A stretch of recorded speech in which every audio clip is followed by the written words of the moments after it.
What the hell? I will have you know that my poop deck is sparkling, Fennec. It is shining. You could eat spaghettios off of my poop deck. Thank you very much. Hi, chat. Hi, Finnick. Hi, Finnick. Finnick and Fennec sat on the wall. Holy shit. Hi, everyone. Hope you're doing well. It's Monday. Monday. It's a weird day because I don't generally have anything scheduled on Monday except for streaming, which makes it feel more like a Sunday to me. Uh, what are weekdays? They're a social construct. They don't mean anything. None of them mean anything. I'll take your word for that. At the moment, everyone has to take my word for it. What? I mean, okay, so usually back in the day, I suffered from Sunday anxiety. You know, the thing that you just can't make good use out of your Sunday because you're gonna have to work in the tomorrow morning, right? Just being free on a Monday doesn't actually push that forward and just makes Monday my anxiety Sunday. The anxiety is just gone, which is weird. You would think that the anxiety would be associated to the day before you have to be at work, be at school, whatever. Turns out that that may not be the fact. Which means that Sundays are cosmologically cursed. Maybe it's my anxiety for not being, a good church-going boy. Maybe that is some vengeful seraphim just scowling at me for the entirety of the day. Just, oh, look at that piece of shit. He's just sitting there and not doing his due diligence. He's not even shaving. Look at him. Oh, he just grinds my fucking gears. That fucking guy. It could be that. I mean, I would like to hope that if me being a non-churchgoer on Sundays would evict that visceral of a reaction within the corpus majestic up there in the sky, then they would let me know in no uncertain terms and not just, do the angelic version of clenching your fist in your pocket for the entirety of the day. But who am I to criticize how the heavenly chorus descends or does not upon mere mortals, right?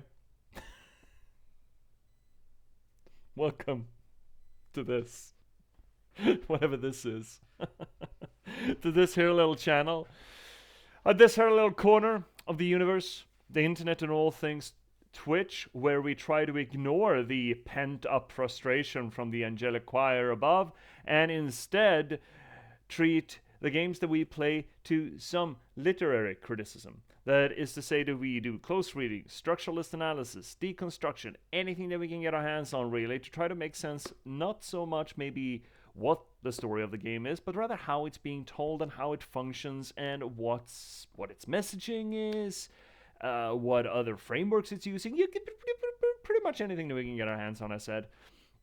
We do this not just because it's fun, not just because it elevates the media, because it does, but for solipsistic reasons. You see, narratology and storytelling are near and dear to my heart. They're my passion. They're my raison d'etre. Because I'm an author. I'm a writer. Flip cap and all that. I have been a novelist for the past 10 years. I've written 9 books in that time, and I started streaming to try to promote that work to an international audience because, I don't have a marketing budget of many, many millions. I can't, fuck my way into a talk show, to an international talk show, to just sling my shit, so I had to get creative, and thus here I am. Now, most recently, like 2 months ago, my latest book came out, The Patchwork Sovereignty, this beautiful piece of literature that you can get your hands on now. It is a noir thriller set in listen to this, a post-apocalyptic Nordic folklore verse. Think of it like a low fantasy folklore version of LA Confidential or Chinatown, something like that. I think it's really neat. This is the first of many, the shape of things to come as it goes for my literary career. I got 2 more novels written in this universe, and I'm putting together a short story collection as well for you. So please check it out. There's a link down below where you can get it. It's available as print on demand or ebook, pretty much everywhere you want to get them.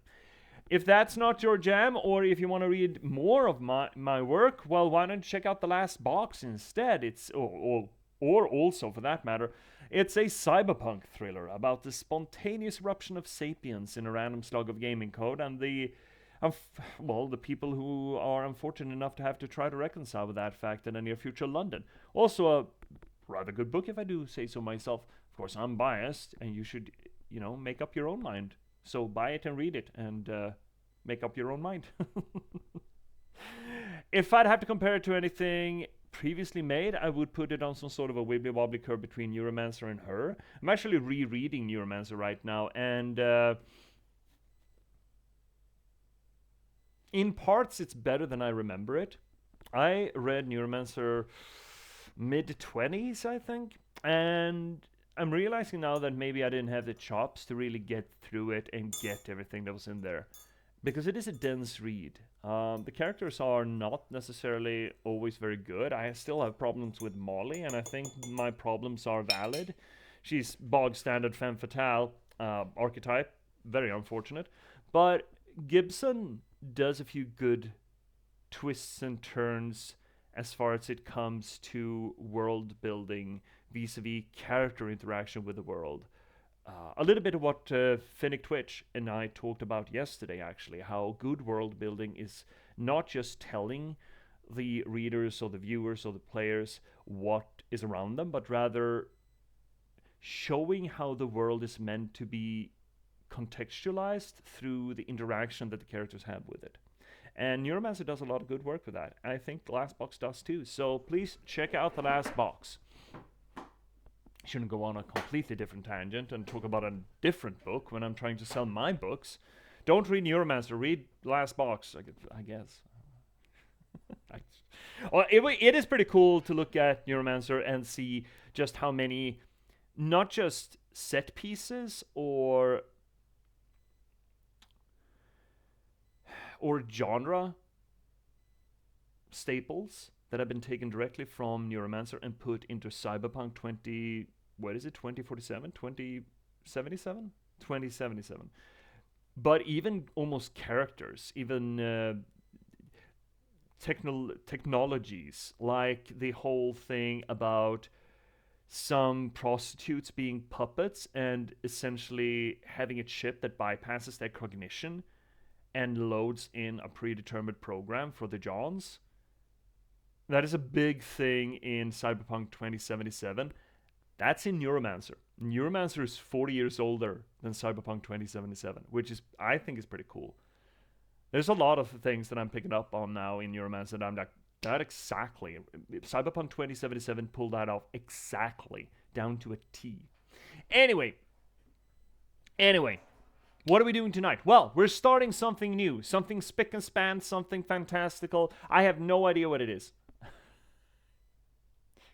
I have it on, hi Vesper, on some authority that it's good and it's going to be interesting to us.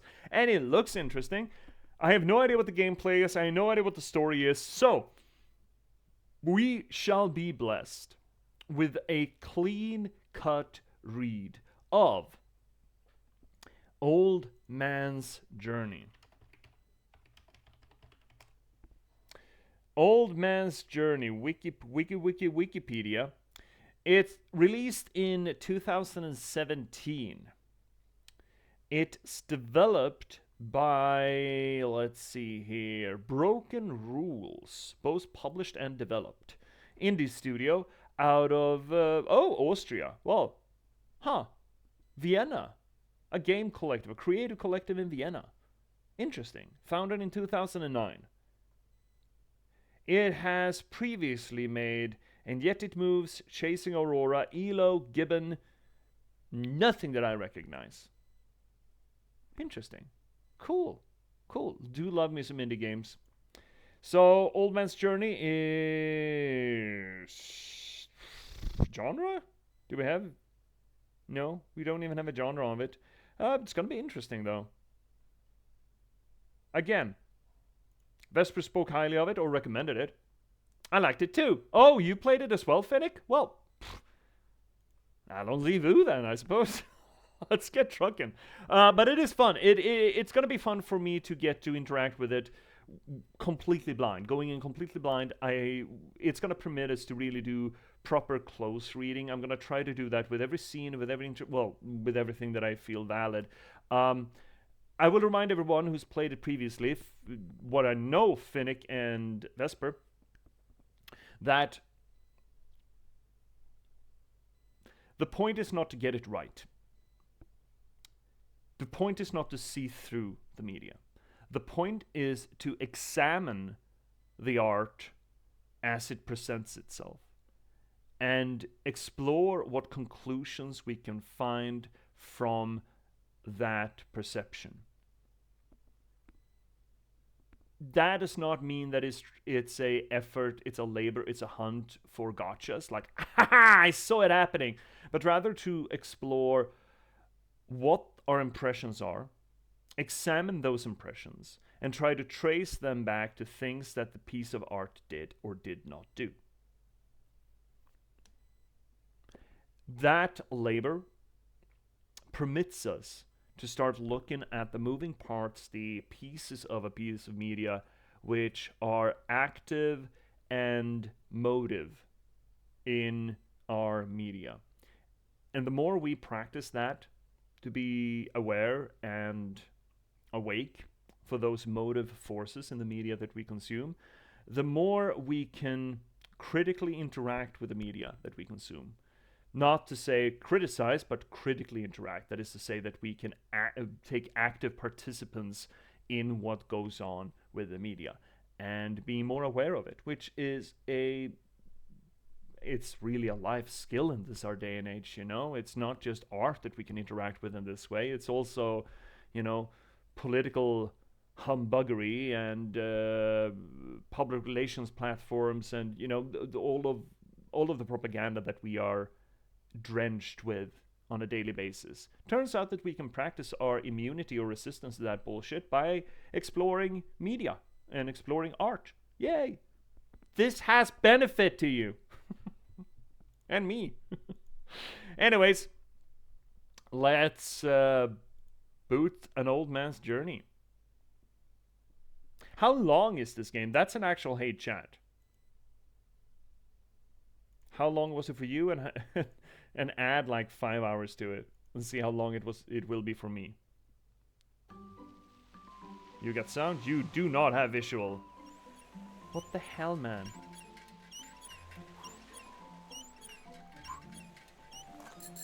There we go. Yeah, dude, I'm fucking fixing things.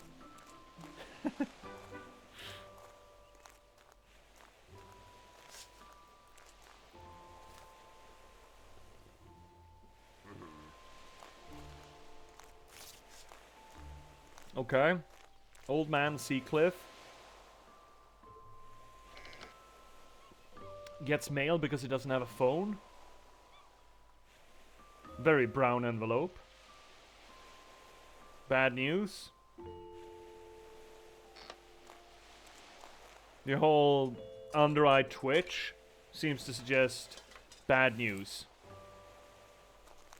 And he immediately just, I need to go. Can I get to play soon? Oh, there we go. Huh. So this is why I don't generally like to launch games before I'm live, because some of them, especially the artsy-fartsy ones, they just fucking go. Good says is about one. Oh, really? Huh, interesting. I could just be a one and done then tonight. Potentially. That's neat. Shit. Then I need to fix... Oh, okay. Oh, fine. Then I need to fix my shit for Thursday. But I can do that. That's 2 days. Okay. So. What do we have here? What do we have here? We are met with an old man who seems to... He lives on a cliff by the ocean. Now... That is an evocative geological position, or geographic position, I should say. It is on the very edge of habitable land. And thus, it also promotes the idea that it's on the very edge of humankind, civilization, on existence. He lives on that very edge. And remember also, we had this conversation when we played Spiritfarer, right? What the ocean means, has meant for humanity.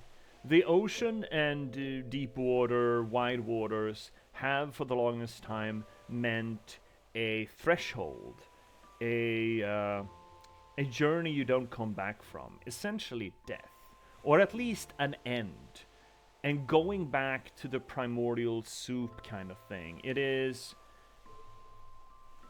The ocean is what you cross when you never come back.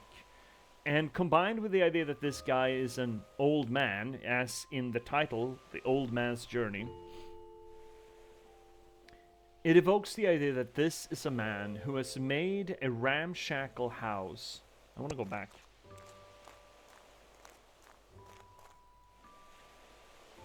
A ramshackle house on the very edge of life and human civilization. It bespeaks of him withdrawing from humanity and just waiting for that final step to move on.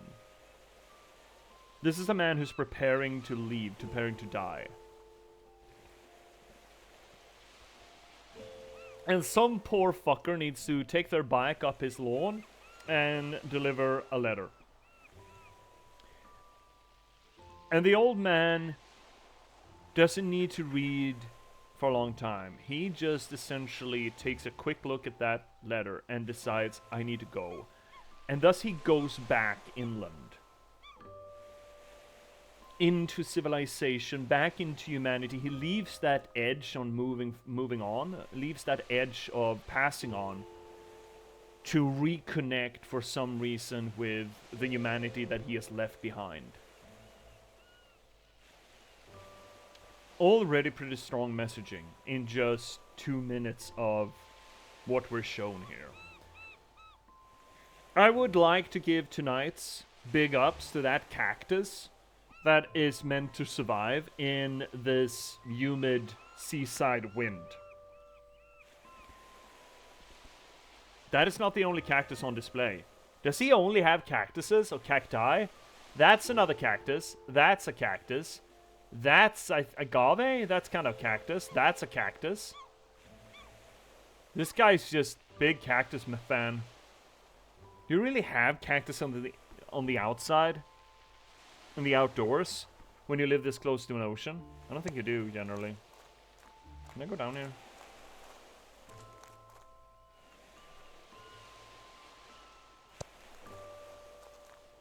Oh, I can. Neat. Can I interact with anything, or can we just go places? I kind of would love this to just be a go places, if you want. The broken boat is also fun, with the consideration of reading this as... oh, shit. Sorry, showed underarm, but I realized that I should wipe off my screen a bit. The broken boat is interesting with the association of this being a transit hall, waiting to die, waiting for the ferryman to take him. It seems to suggest that the ferryman once came and he just broke down. And almost like the old man has cheated death once. You like the art style? I very much enjoy games with a bit of paintery feel. Yeah, the art style is great. Oh, Fennec, have you tried Wildermyth? Speaking of art style and painted feel. The water is nice. I really like the water. Yeah, it has this... The water certainly has this watercolor palette feel. And the low FPS, the low frame rate, no? Yeah, low frame rate on the, what do we call these? Vimpel in Swedish. Wind catcher? Yes, Wildermyth is great. Yeah, it is. It's really good. I did a 2-off on Wildermyth. We actually have a campaign there that we should go back to at one point. My favorite is the tree with this almost layered piece of paper feel, reminiscent of Wildermyth. This one, yeah. Wind sock. Huh. A sock for the wind. That's nice of us. Alright, let's leave our outdoor tomatoes. He's got a lot of outdoor stuff. I like the music. It's very subtle and not taking over. Yeah. The music has this 8-bit, 16-bit feel to it. It is just melody. Right? Xylophone standing on its own. Alright, fine. I guess we're leaving home. Our ramshackle house. I love the sunset. Oh, what? Oh, really? Oh, this is fun. Oh, this is fun. We're just doing this for 4 hours. I'm just absolutely bugging these two teenagers that are trying to make out in the sunset. They're like, old man, can your ghost hand just fucking stop? What is that? Grain sable? Who has a fireplace on the outside of the house? Where is this? Mediterranean? South of France? This could be south of France. This looked like a French old guy. Like your trash paley outhouse. Hey! Hey! Does this outhouse... This outhouse doesn't even have a chimney. Doesn't even have a chimney or a lock on it so I can lock people in. Doesn't even. This outhouse does not even have a little sink on the side. Nor a shit leaf pile. This is a substandard outhouse. Substandard shitter, by the way. 0 out of 10.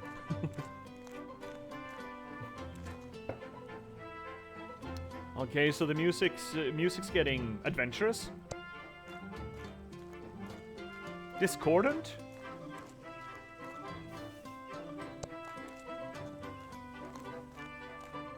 Why are you going there? Whoa!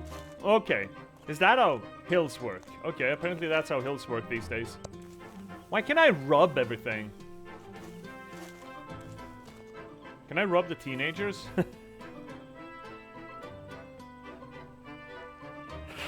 Probably shouldn't rub the teenagers. Just rolls down the hill, so no need. Yeah, shit, just blop, blop, blop, blop, blop. He's so turgid in his tummy tum that he essentially shits pellets. Just bloop, bloop, bloop, bloop, bloop. We've entered the 3rd dimension. Yeah, we just keep skipping dimensions here. Clip it. You guys didn't even clip me when I did the, What was it? Right, we were doing hot pot, and I just finished my song just as I won. That's what I did. What do you mean Twitch admins? Wait, we just sat down and are looking at the teenagers snogging? I guess this is a bar. It's a shitty bar, though. I mean, no one's here except for the teenagers on the ceiling. On the roof, I should say. Why do I get to do this? Poor lights.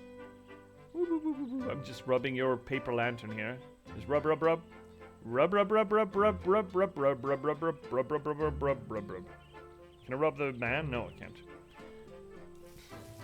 Speaking of games about old men, what is the game about the one-armed big old brute that is taking care of a little girl?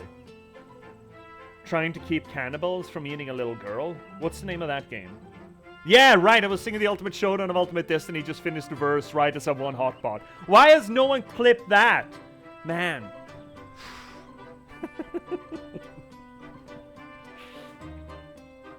Now I'm curious, what is that game?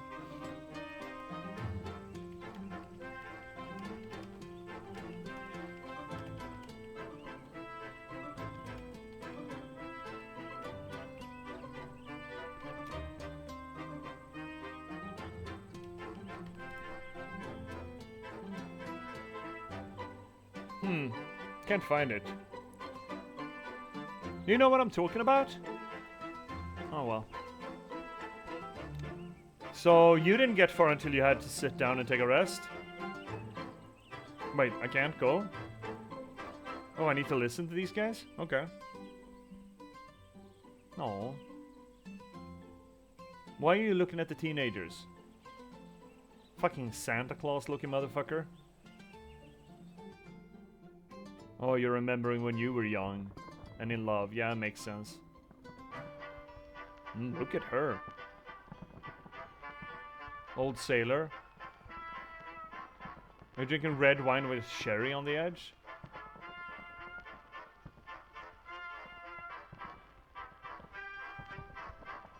I mean, sparks are flying, right? Yeah, see? Sparks are flying.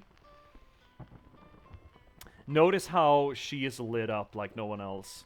Really drawing the eye. Also has a completely different color palette.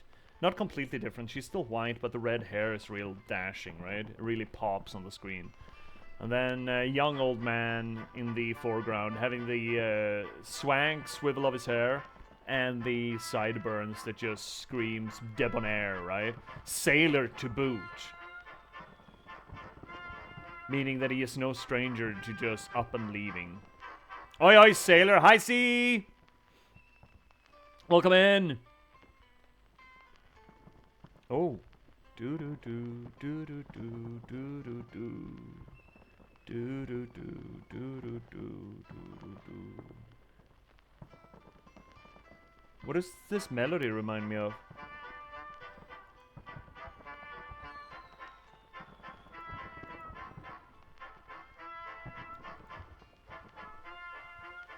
Yeah. Old man remembers his love life. It's not easy getting old. Oh, they left? Yeah, no wonder they left. Grain de Sable? Yeah, we are in south of France.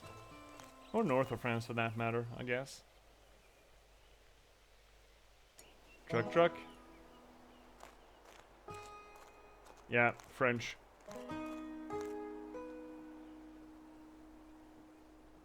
I think.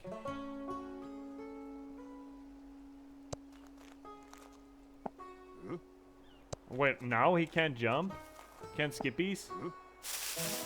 Oh! Excuse me, what now? I can... Excuse me, what?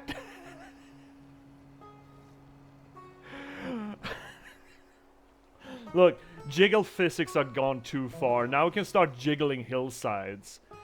Fucking game developers, am I right? Look at this atrocious, misogynist bullshit.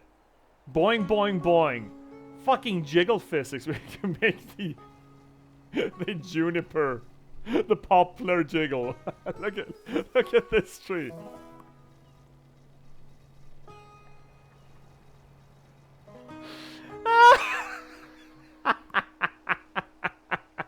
Psst, psst, fuck.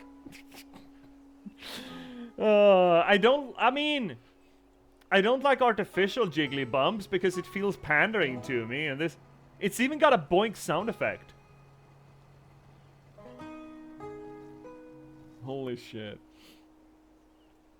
That's a fascinating mechanic. I wonder what that means.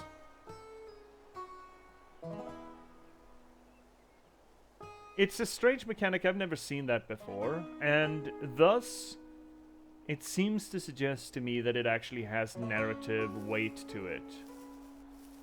No, I can't. Okay, I can't. Bet I can. Man, imagine being an electric engineer that has to put up electrical poles like this, and just have to account for the fact that some old man's motive force agency is just gonna start jiggling the fucking hillside. Can't be easy, man. Whoop. Yeah, just hide him. Fucking fascinating, man. What does that mean? What does this mean? What does it mean? Paper airplane coming out of a... Hi, kid. Oh, yeah. Yeah, you should never meet old men like this. Oh, you just keep throwing out paper airplanes, are you? Yeah, that's fair. Good reaction, good reaction. Kitty!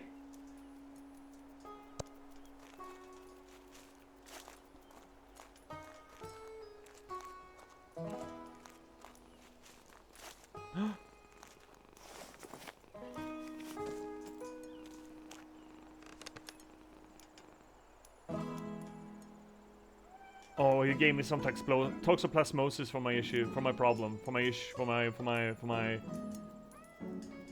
attention.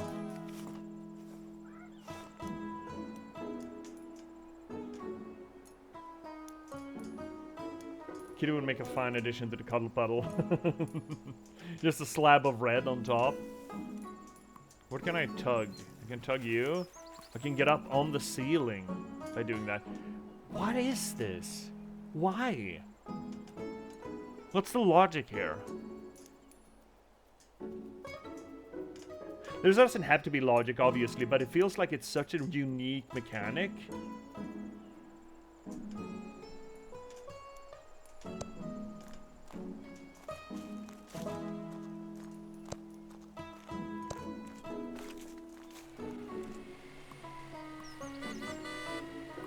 Honk yourself, bud.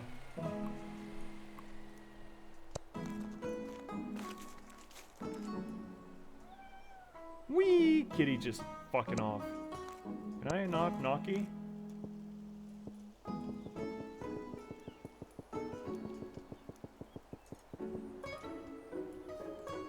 No one's home, I suppose. Can I rub the road? Oh, this is not. Oh, no. This is not OSHA compliant to be able to jiggle the road like that.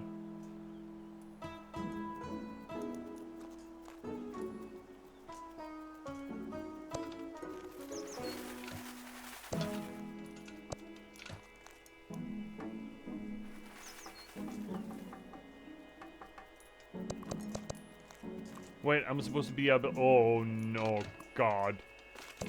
Wow, this is just gonna get worse, right? Does it like artificial hubs? Jiggles them anyway. This mechanic is totally not for me. Hi, old lady. What? Oh, my motive force closed the windows in your face. Fair. Wait, is this old dude just telekinetic?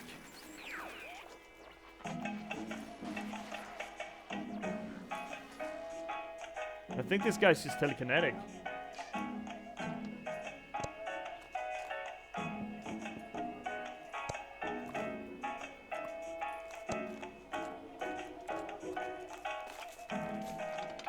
This is a person with their priorities straight and just making a wine basement out of your garage and just leaving the car outside instead.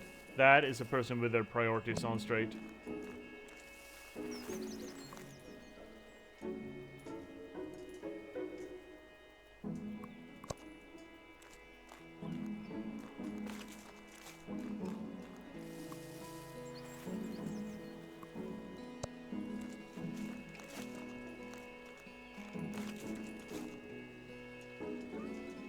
I'm still absolutely flabbered by... What can I move here or not? I can't move the hotel, okay? What is it? Diavi?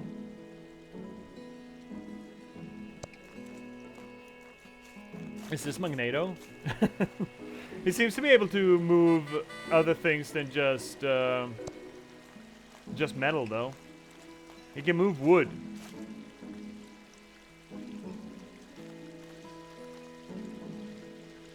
Wait, I can stop the water from flowing? Man, I'm a fucking hazard, man. Anything else I can fucking rub here? Rub-a-dub? Burb? Oh, poor Burb. Yeah, I'm sorry, bud. I'm sorry. I'll stop.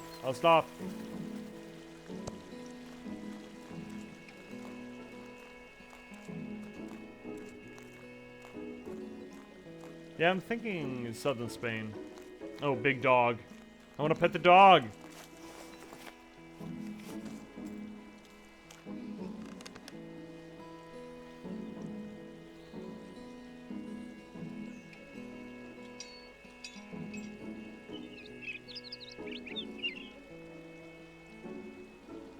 Well, the signs are in French for sure. Yeah, I'm thinking bordering Catalonia. Down along that coastline, because the colorful architecture seemed to remind me more of Spanish culture, and there is this. France and Spain culturally has historically been a bit of a grade curve. The further south you get in France, people start. There's actually a big minority language in France, in the southern half of France. It's called Occitan or Occitania. The area is called Occitania. It is essentially not quite a country in and of itself, but it has its own culture to some degree, and specifically its own language. And it does sort of bleed over into the Spanish a little bit with the midway. Let's say that Spanish and French are sort of on a grade curve on their extremes. And in the middle you get, from the French side you get Occitan, and from the Spanish side you get Catalonian. And they just sort of bleed over into one another. Maybe you're in Brest? What? Even in Brest, even the hills have jiggle physics. Is that what you're? Is that what we're selling here, Fennec? Okay, so this hotel, dog. Hi, dog. Hey, buddy. Big dog. Oh, okay, he wasn't terribly interested. Smoking cigarette. Yeah, just hanging off the side of the building. Oh, nice ring. Just doesn't put any effort into it at all. He's just this is just how I suck on my cigarette. I make rings without thinking about it. I'm a smoking master. Why do you say this? Well, because I'm fucking French. Look at my mustache. When I was in Barcelona, the locals were very clear that they preferred I not speak Castilian and would prefer English. Yeah, I still remember the referendum, the Catalonian referendum, and how the Spanish or the Castilian military police beat people bloody for voting. They were the military police, the Castilian military police, sent by Madrid, were essentially standing outside of the voting booths and beating people bloody with batons if they tried to force the issue to go vote. Hydrate! Hi, Shay! I saw pictures of old little ladies, like 70, 80 years old, just blood streaming down their foreheads because they would not be kept away from voting. It's hard. I mean, I'm a big fan of self-representation, and if a group or a country or a part of a country wants to be independent, I generally say fucking go for it. Self-determination is important, and it's especially atrocious when the centralized national enforcement or government actively works so hard against it, you know? Yeah, that was rough. We were there the year after the referendum, and emotions were very raw still. Yeah, I was there a few years before the referendum, and I mean, in Barcelona, it's the Catalonian flag, not the Spanish flag, for sure. For sure. And Spain is a pretty young state. We forget this. Spain is a collection of 4 states. You have Castilla, you have Leon, you have Asturias in the north, and then Aragon, which was essentially Valencia and Catalonia, or Valencia and Barcelona, right? Aragon is actually a really neat historical period or country. It is absolutely likely and possible that Aragon actually held Naples for the longest time. It was a big Eastern Mediterranean sort of trade empire in the 1400s, 1500s. And it is not without merit to say that our judicial legal system is based on the legal code that Aragon wrote down for its merchant shipping fleet. For its merchant fleet, and the regulation and the judicial process invested in their captains to be able to meet justice at sea. That was the precedent, the legal precedent for the modern model of the judiciary process. I lurk and make food. Yeah, fuck. Yeah, I had a pizza. I shouldn't complain. Yeah, I'm well ate today.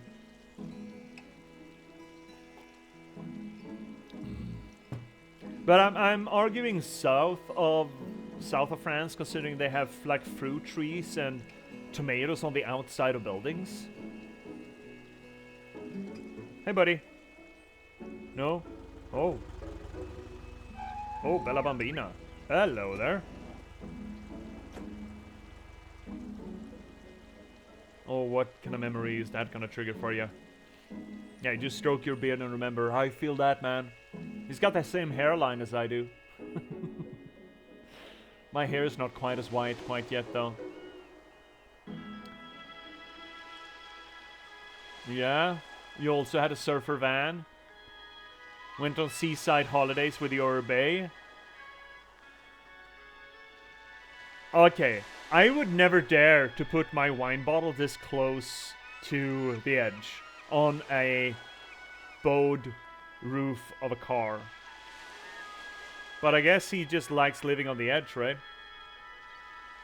Let's see here, Fennec. Whenever I play Crusader Kings or UF4, I love playing Aragon or Corsica. Yeah, I played Aragon several times. Or something like that, to trying to form a thalassocracy. A sea empire. Yeah. Look, colonization is a bad thing, but I do love the colonization engine in Europa Universalis. But the first Crusader Kings game I ever played was Aragon. I love that flavor of history. When we were in Malta, I learned a lot about the Venetians and Aragonese. I don't doubt. In Malta as well? Yeah, I mean, they ruled the entire Eastern Mediterranean for a few hundred years. You're in the south of France. You're never more than 30 feet away from a replacement bottle of wine. Yeah, that's fair, I guess. So, I'm gonna assume that this is not actually a a Volkswagen. I think this is a Citroën, right? I think Citroën had a brand of van that tried to evoke the same feel of the Volkswagen. But yeah, I think this is a Citroën.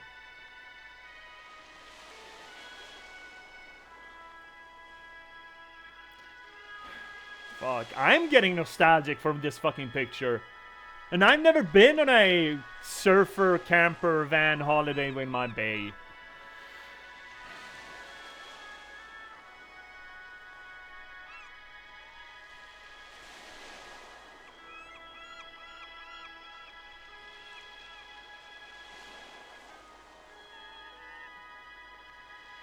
Yeah, holy shit. I'm getting teary-eyed. Let's get out of here. Oh, we sat there for the entire fucking day? Oh no, we stayed at the hotel. Okay, that makes more sense, I suppose.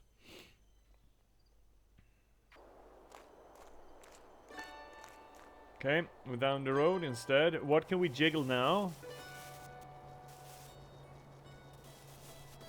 Chat, if you're ever out hiking, never do this to the road or the hills. Just don't do it. Don't do this to the hills, ever.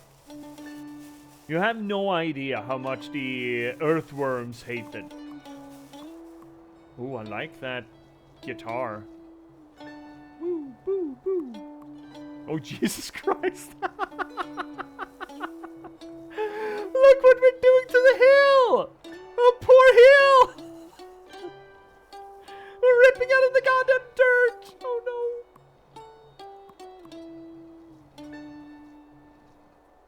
Oh, a windmill.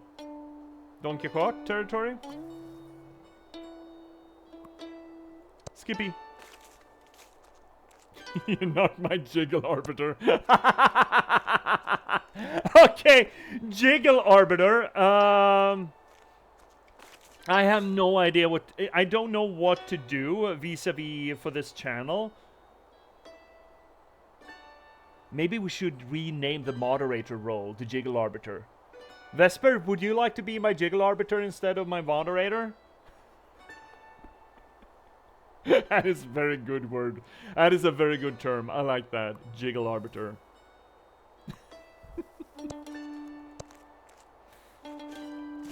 This, oh, you know what this reminds me of? This guitar sting? Dueling banjos. I get the jiggle hums. I want the job. If I get the jiggle hums, I want the job. Can I make custom rolls and just award them to people?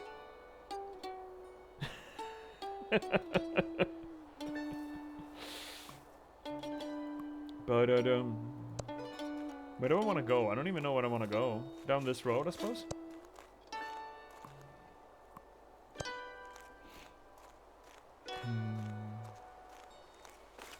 Beep. There we go. Oh, look at that.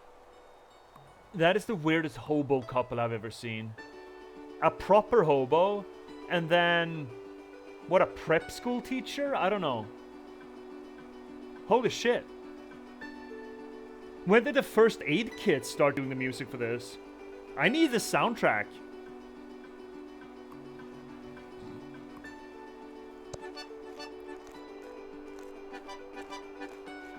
Fucking banger alert!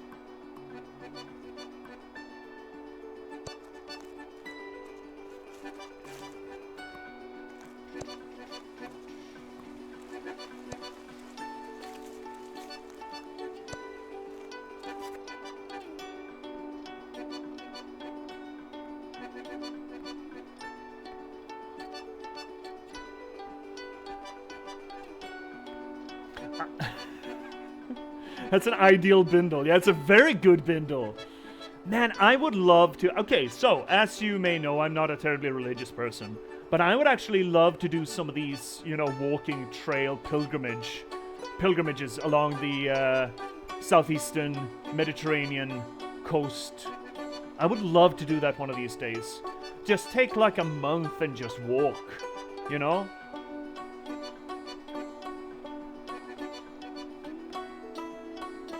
Shit, I'm gonna have to buy the soundtrack for this.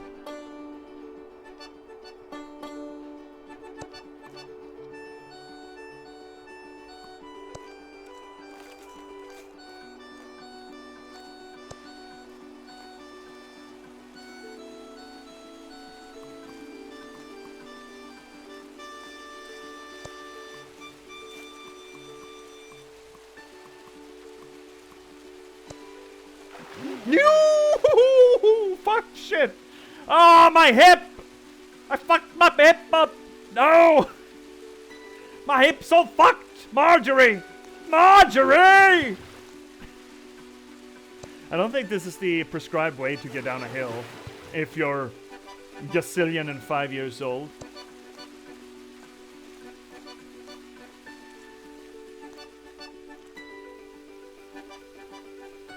So we're getting into industrialized areas more and more. Can I tug on anything? No, I can't. Ooh. Oh, puzzle time. Shit. Oh, that hill. That's a hill. That's a jiggle hill. Found the jiggle hill. He really committed to killing this old man. Hey, I mean, he was committed. He was sitting there at the edge of life, right?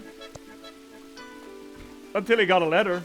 I wonder if the letter is from his bae, the red-haired lady. Could be they separated and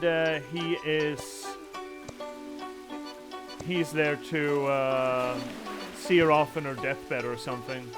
You'll see her one last time.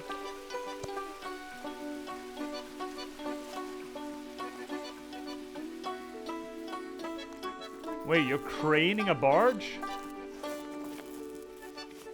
What the fuck is going on in here? Oh, no, I can pull it. Crank, crank. What are you eating, buddy?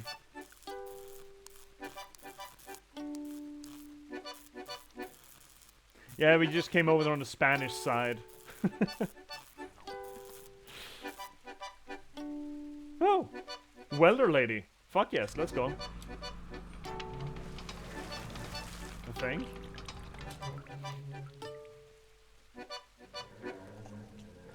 Yeah, rub that beard. Rub it real good.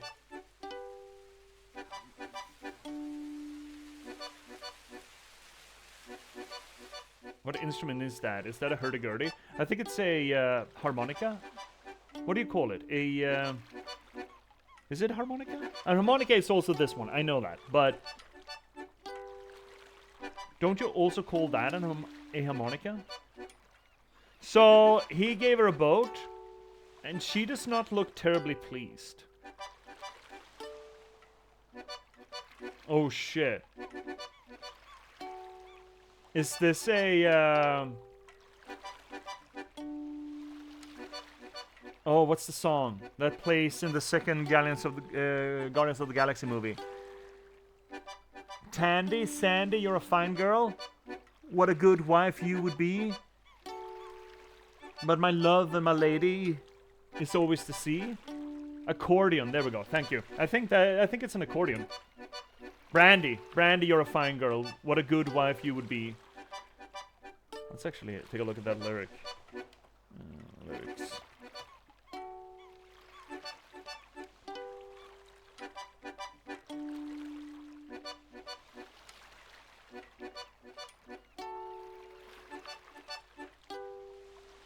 But my life, my love, and my lady is the sea. Brandy, yeah. That's a good song. That's a very good song. Is this that?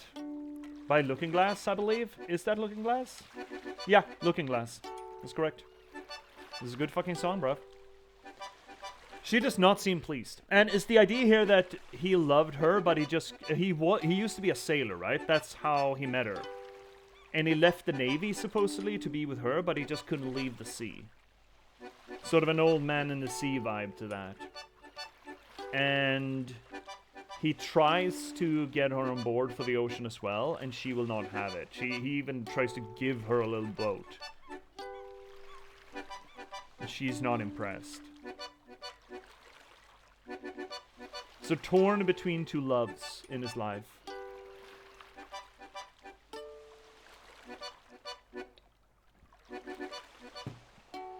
And here in that case, I think the ocean in that case represents freedom. It's the battle between freedom and commitment, right?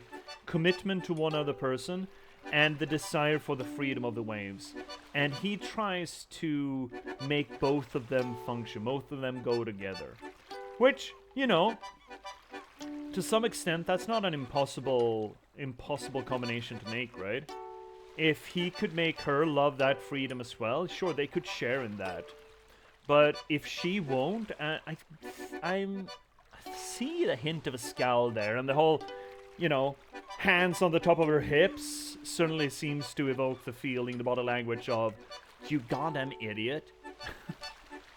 Oh, the old I bought us a mistake. Yeah, essentially, I guess. But it's also, I mean, it's, yeah, sure, Fennec, you can look at it like that, but it's also, I want to share my passion with you. I want you a part of the things that I love doing. And you cannot expect the other person to always love it the way you do, but I think it is important for anyone in a committed relationship to try to make the effort to learn to love it, or at least learn to respect it, and maybe learn to find it interesting vicariously through your partner. That's not a universal, absolutely. But if someone loves the ocean, like our old man here, or our young old man, I think it is incumbent for Our Lady to try to see the charm, to make an effort, instead of just going, oh, you need to stop doing that because I don't dig it, or something. I'm seeing a partner who isn't accommodating with other interests. Exactly, see. Exactly. And he remembers this when he looks at this old tug being taken out of the water. Right? He thinks about he was taken out of the water. He thinks of himself when he sees this old tugboat. This old rusted tug. Too old for being seaworthy. Being lifted out. Chat, can we? There we go. Chat, ads are coming in real hot, and I think I'm going to want to run that because I want more tea. So, ads are going to come in. Please don't go anywhere. I will see you in a little over 3 minutes because I want to make some more tea. I will see you all soon. Stretch your legs, take care of yourselves, cycle your fluids, and I will see you right back here in just a bit. Don't go anywhere.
And we're back, chat. We are back with more Old Man's Journey. We shall be journeying on. What do we have? Options. Go back and leave. Minimalistic. Kind of like it. So, where are we now? Jiggle Hills. Jiggle Hill! Ba-da-bum-bum-bum. That's a big wheel. Who's supposed to turn that thing? What poor bastard is supposed to turn that?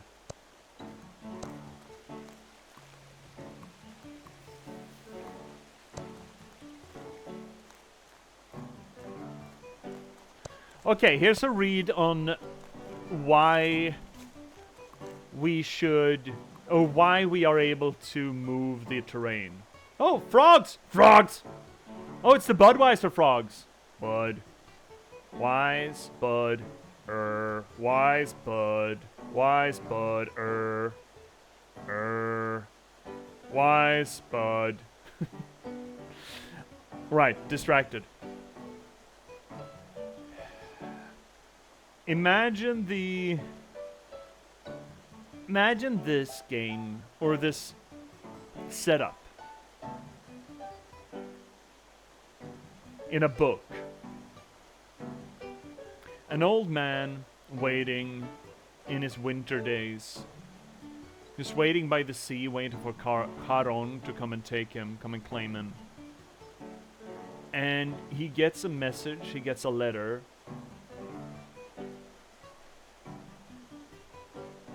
That his will cannot, it just won't. He will not be denied. Imagine the line, or something along the line of: even the hills would bend to his will to take him back to his love. That this is a metaphysical representation of his will to get this journey done.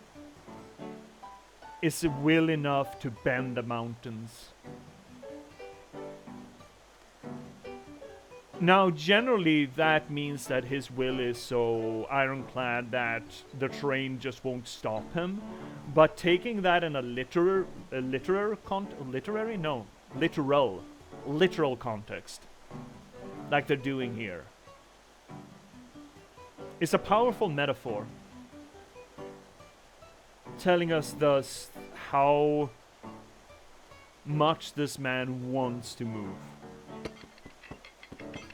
wants to go. How goes it? Hi Vesper! It goes well. I want to ask you, as the moderator for the channel, do you want to be known as the Jiggle Arbiter? How do you feel about Jiggle Arbiter? Because we can jiggle hills. Here.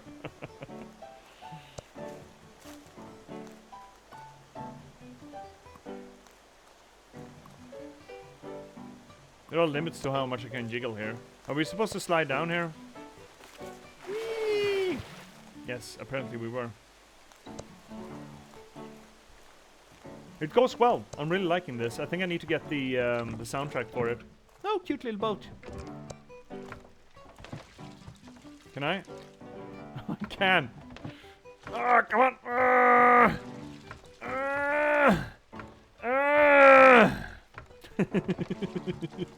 The what biter? Hi, Happy.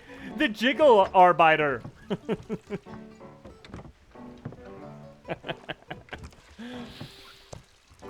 Look, we can jiggle hills here. Can I? Ooh, I can bring boat. I can just. Oh, we can get on boat. Oh, we should get on boat. What do you mean, question mark? I'm telling you to get on the fucking boat. How are you both doing? Happy and Vesper sitting in a tree. How are you doing? How's the move been going? Oh, that's a nice sunset. Oh, shit.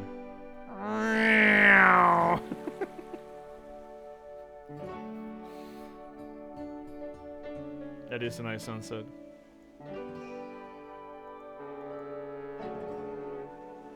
Hey, honk yourself.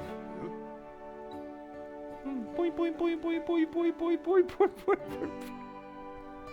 boing. Stop fringing the buoy. Can I just move on here? No, I can't. Okay. I'm supposed to remember something? Probably am supposed to get on the boat. I think we were able to get on the boat previously. I should need to lift the hill more, maybe. Oh shit, right, yeah. Guys, you should totally check out Double OC, good friend of the channel. I will be over at C's on Wednesday. Supposedly C is finishing Soma, and I'm stoked about watching that finale. I love Soma to bits. Okay, can you give it perspective shift again? There we go. Now get on boat.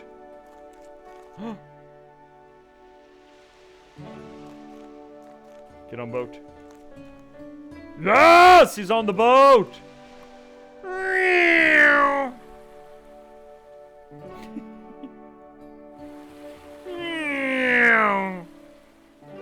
Oh, that's a big gull. That's a big seagull. Yeah, bother that seagull. Hi, old Fort McGee. How's that fishing going, buddy? I mean, he's got 2, 3 now. Oh, that's dinner. He's just... dunk. Kinda like that. Wow. Did we just steal someone's boat? I think we just stole someone's boat. Lots happening. Move date has been changed and it's now in 2 weeks. Oh no! Let me rub the poplars for you, just for good luck, you know. Oh, you can't see it because I'm in the way. Well, trust me, I'm rubbing poplars up here. Oh, I'm rubbing boaties too, apparently. Cool lighthouse, by the way. No, that's good. It was supposed to be 5. Oh! Oh, yay! Yay! Yay! Let me rub a congratulatory poplar. Yay! Neat! Good! Fantastic! What are we supposed to click on here? Bing bong! That bell is not animated like the rest of the stuff here. Oh, they were wed. That's the wedding bell, right? Staring into the sun. Don't stare directly into the sun, earthworm. She's preggers, I'm assuming? Look at his 70s. Sideburns, man. At least he got married by the sea. Cool flower.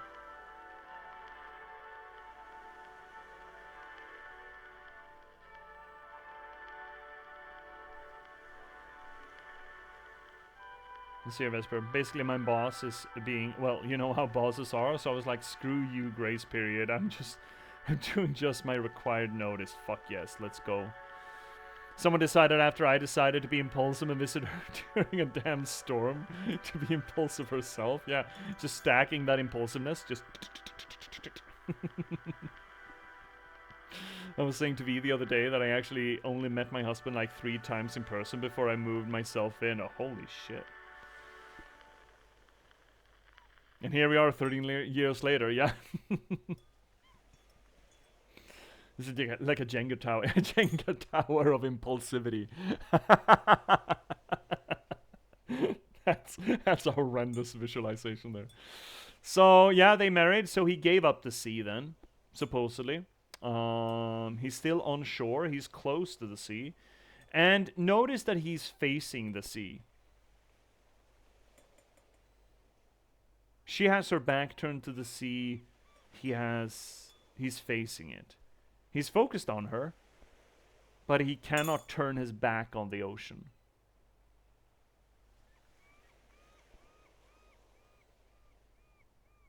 And if I wonder if the implication here is that either or and, them getting married, and or she getting pregnant, sealed the deal, and stole him away from the ocean.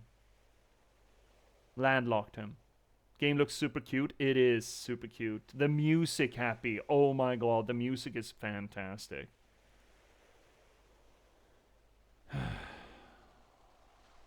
Right, old bastard. No, you gotta keep going. It's sunset, my dude. Keep on trucking. Dude just won't stop trucking. Le phare. Pharos, the lighthouse. As I understand it, right? Pharos in Greek, right? I think. Phros. So now he's going even further away from the ocean, right? He's going by train. Heaven forbid, an ocean man going by train. Wait, is this just essentially a cab service, but train? Nice, I suppose. Yeah, it's getting further and further away from the ocean. Oh, one passenger car and one mail car. That's it? Wow, we really are in rural France. Oh, shit! Fuck!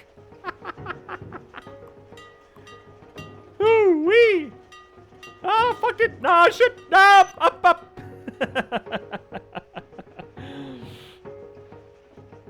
Jiggle! Jiggle! Oh, shit. Jiggle! Jiggle!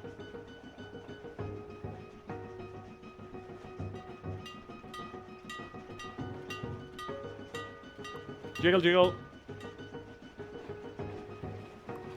Oi! Jiggle!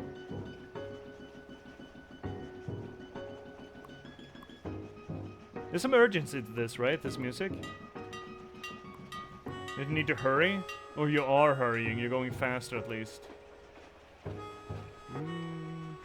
And putting some actual harmonica on top of that, which is the classical train hiking, or, you know, train, whoop, heap, down, boy. Train hitching music, as it were. The train hoboing. No, fuck, no! Weep!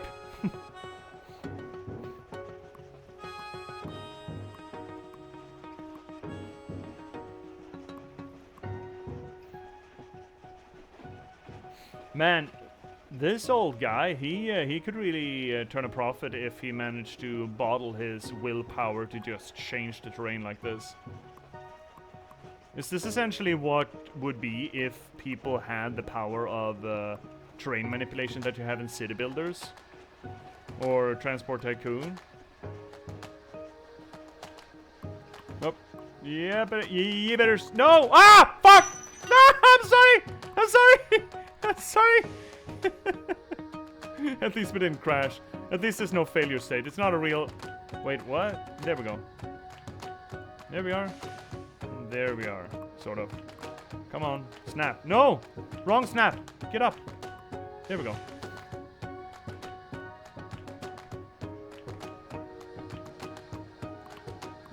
I'm pulling. Oh, there we go. Okay. Oh, that's why I didn't snap. I was on the wrong level. I was running the train wrong.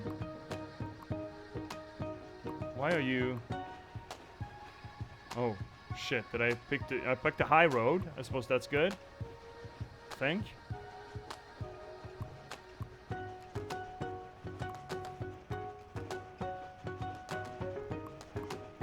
Get him down. Get it down, get it down, get it down, get it down, get it low, get it low, get it low, get it low. No, can't lift that, okay. Lift that, lift that. Getting level again, great.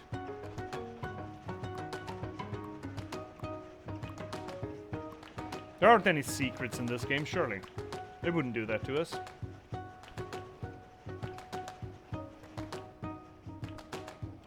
The old man lived so remotely that it took him 2 days to get to the nearest train station. Like, oh my god.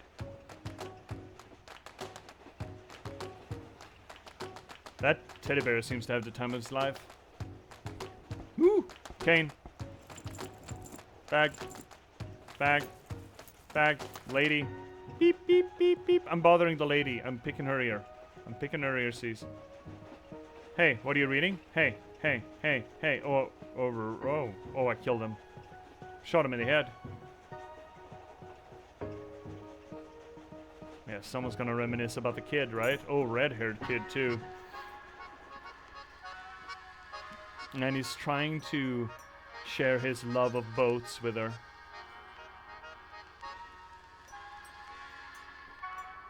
Reminds me of the line from, not Samson, on the radio. That I really fucking love. I love this line.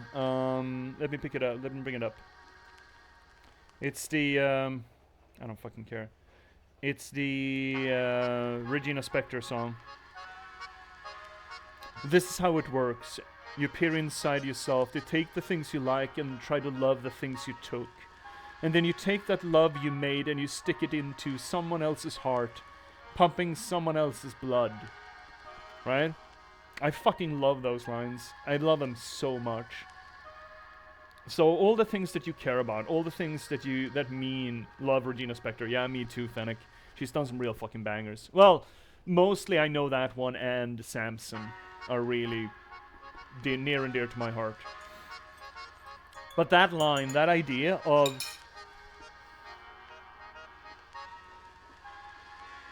passing on the things that you love dearly to a new generation or other people. And I love the line, stick it into someone else's heart, pumping someone else's blood. It almost makes the notion of passion and love of things, love of actions, love of behavior, into something contagious, like a virus that you can spread. You can spread passion. You can spread things that you care about. You can spread interest and curiosity to other people if you just let yourself. And that is profoundly beautiful to me, to the point of weeping beautiful to me. Not just, as a writer. Essentially, I mean, that is what a writer does. That is what any artist does. They try to take the things that are meaningful to them and put them into someone else's heart so that it could mean something to other people too. It works also in teaching, right? You try to put the love of learning, the love of knowledge, the love of science or language or whatever you're teaching into the hearts of the people that you try to connect to. It is all about doing that. Taking the things you like and try to love the things you took. And you take the things... What is it? And then you take that love you made and you stick it into someone else's heart, pumping someone else's blood. And doing it down generational lines is perhaps the most common one, doing that to your sons and your daughters. But you could do it to anyone, really. Labor to do it to anyone. And maybe we should labor to do it to everyone, right? Maybe not actively this way, but still. Reaching out to other people and trying to infect them with your passion.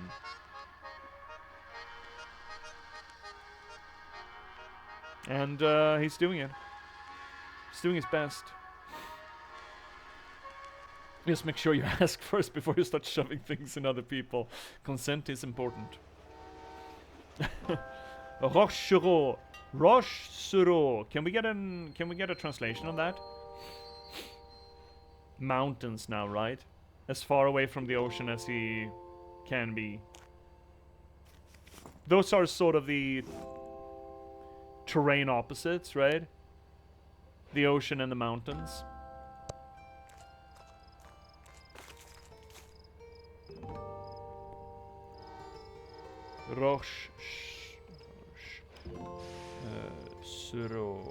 Kind of makes it surreal mountains. Chat, could I get a translation of that? Elderberry rock, apparently. Really? Okay. Elderberry rock. Interesting, curious. No? Telekinetic grandpa. Oh, I do like putting flower pots on the side of your water spouts? Downpour trenches? Rain trenches? What do you call these? Rain trench? I think this is a water spout, right? What is that? Oh, a roof trench? What do you call these? Do, however, love the idea of putting potted plants by the side of gutters. That's boring. A thing your mind is in. Hey! My mind is a sacred place. A Slaanesh sacred place. Cheap! Oh, look at the lavender fields. Oh, holy shit, dude. We just walk into a Van Gogh painting. Oh, we can't rub anything. Oh, we can't rub something. Yeah, I get fucking rubbed. Yeah, I get rubbed. Can I rub you? No, don't run away. I'm just rubbed. Okay, maybe I should have asked. Oh, oh, jiggle, jiggle. Boom, jiggle, jiggle, jiggle, jiggle. Does lavender jiggle? Love the lavender fields. Yeah, this is beautiful. This is absolutely gorgeous. That's a hell yes. Don't rub the sheep. Hey! No! Get back here. Yeah, come back. Come back. I can even move the field side. Oh, look at the jiggle on these trees. That is some indecent exposure.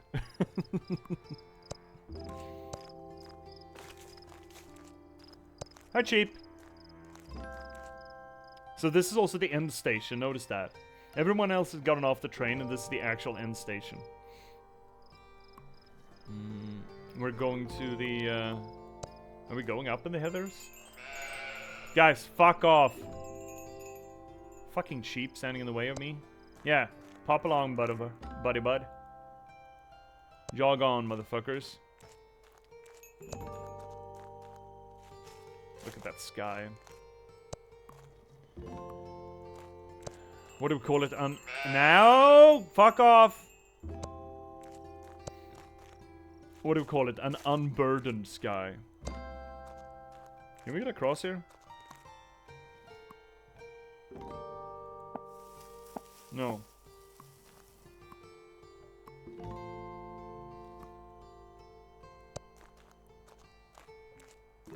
Should I have lowered the heather field? Can't really.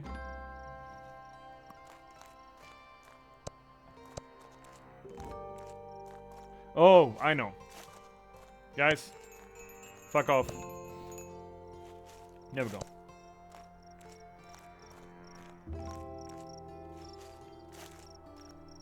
No, I don't think that hill is correct, but okay.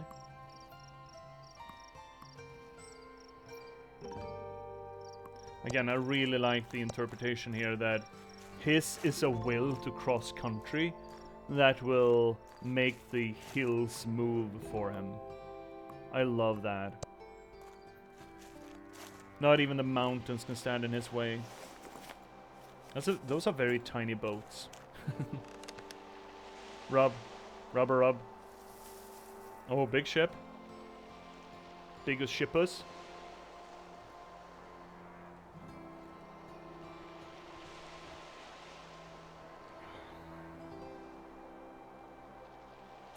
You know what? You know what, Chad? I wouldn't mind being a sea captain. Imagine owning a little freighter like this. Has anyone here seen the anime or read the manga, Corto Maltese? That's a life I could get behind. Just a little freighter like this.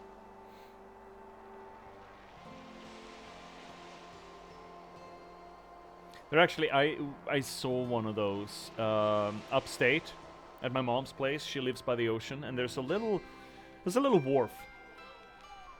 Oh, buddy. There's a little wharf just where mom lives, And one year, many years ago, there was one of those old freighters in the wharf being serviced. And holy shit, I fell in love with her. What's her name? Pavlona? Polona? Something like that. I get very nervous whenever a Scandinavian starts thinking maybe they want to be out to sea. I've seen what you folks do when you get that itch. Hey, it's just a trading vessel. It's just a trading vessel. Don't mind the shields that I've hung along the railing. They're just for decorative purposes. Don't they make pretty colors? Oh yeah, don't mind the dragon at the head, at the fore. It's just a figurehead. It's fine. This breaks my heart.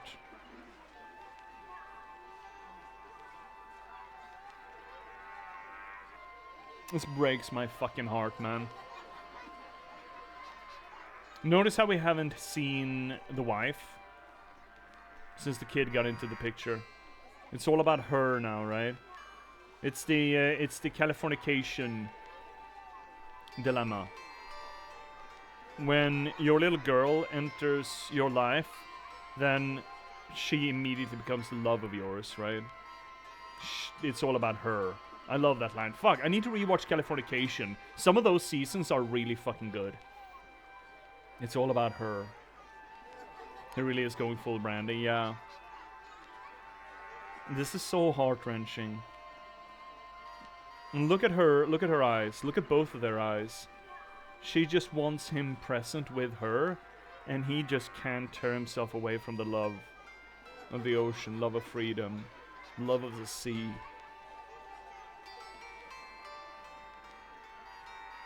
And she's even got a little sailor's outfit.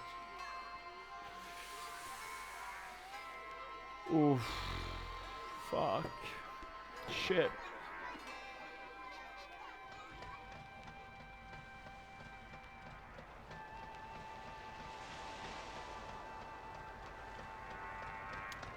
I bet the name of this boat is Rum Tum Tugger. That looks like a Rum Tum Tugger, right?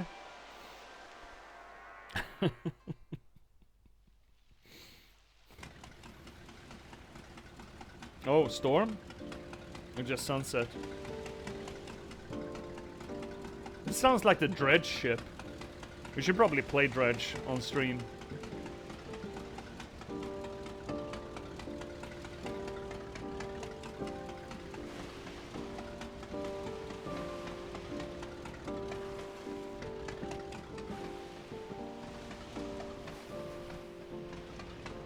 Oh, that engine will never leave again.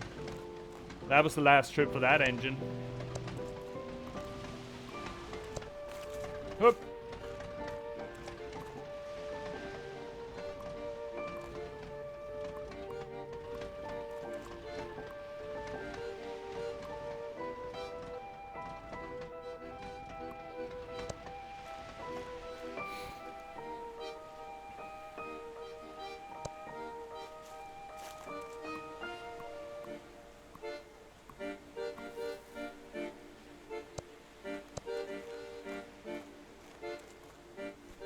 More accordion. Love this.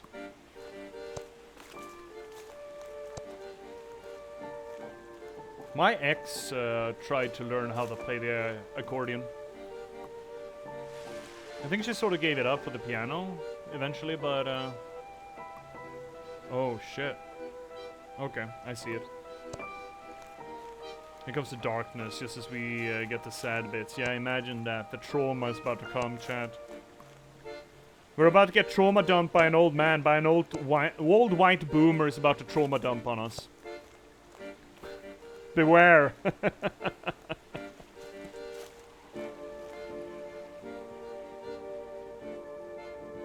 Oh, more of these fucking cheap.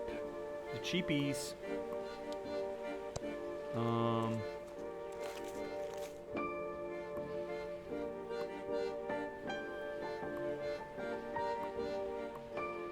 So this is some Towers of Hanoi bullshit, right?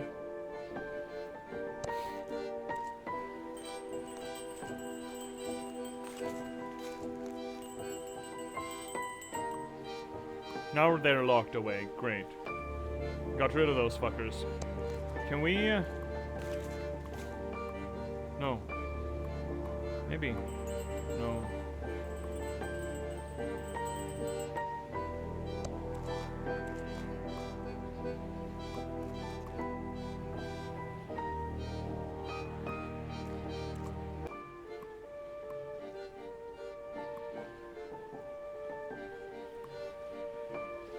I want him over there, right? No. No, fuck off. Go away. Right, I haven't connected this one.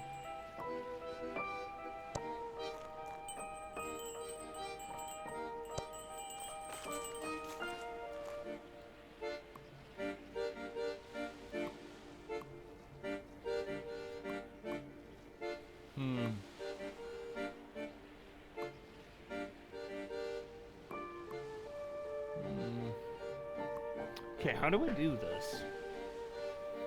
We need those sheep over here, right? But we need to be out of the way when they start trucking.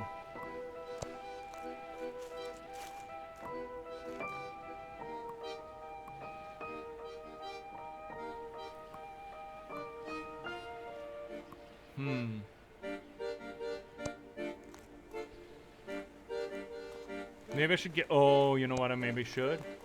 Maybe we should get those sheep over there instead. Yeah, I like that. This is just Towers of Hanoi, right? There we go. And we will... Yeah, he's already disconnected them.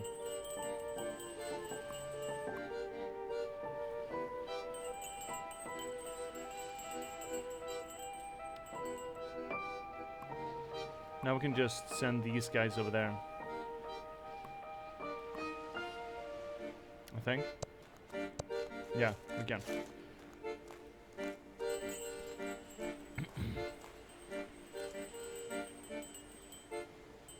Keep fucking on off. Bugger off. There we go. Perfect. Can we double click any runs? Skip.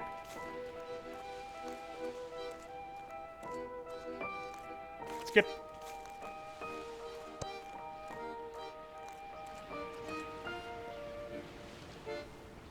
Didn't we just get off a boat? Man, the ocean is fantastical when the weather's like this. I do like the ocean as well. Yeah, we are on an island. Why did we go by... Okay. Is that the only way to get across? To go by island like that? It's getting fucking dark, bud. Oh, a lonely solitary light shining down on you. Representing... solitude? Oh, buddy, you're planning your shipping routes, yeah? If only I could. Oh, probably then he's from the Bay of Biscay. Biscay? Biscay Bay? The Bay of Biscay? You know, the eastern coast of France.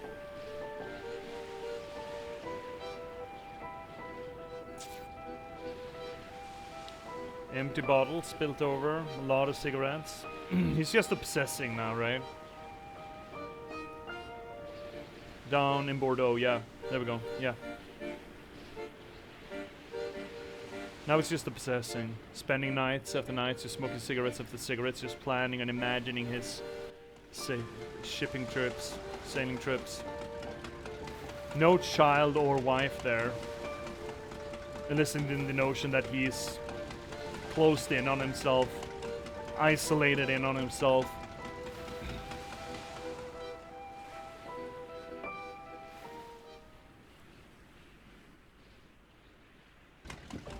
And that was his darkest days, right? As told by the storm, where he closed himself off from his family and just couldn't get over it. The stormy days of his child's life, of his parenthood, stormy days in his marriage. Come on, buddy. I know you can do it. No lighthouse. no light to guide him either. Choppy waters and no light to guide him. Oop.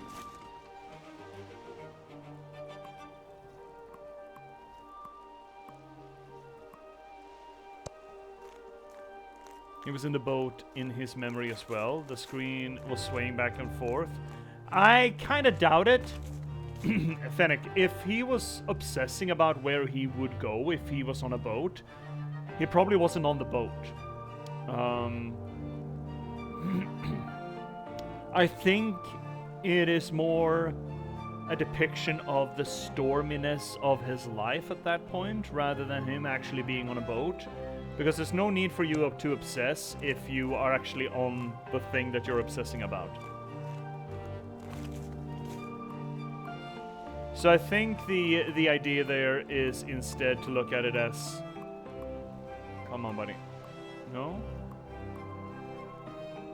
Come on. Oh, come on. No, there we go. Can I not? No. The idea there is that it's just this... He might as well have been out to sea, isolated from his family at that point. In his mind, he went to sea, and that was all there was for him.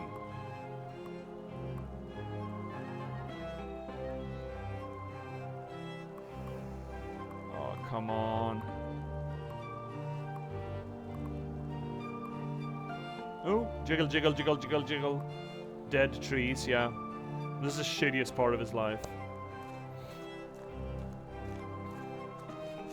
Can I lower this a little? No, not like that. Okay. Shit.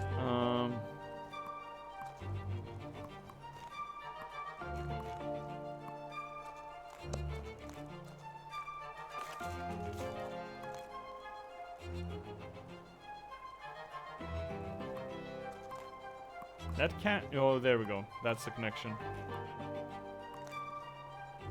I can... Oh, okay. Different colors means there are different nodes that I can pull on, essentially, then. Okay.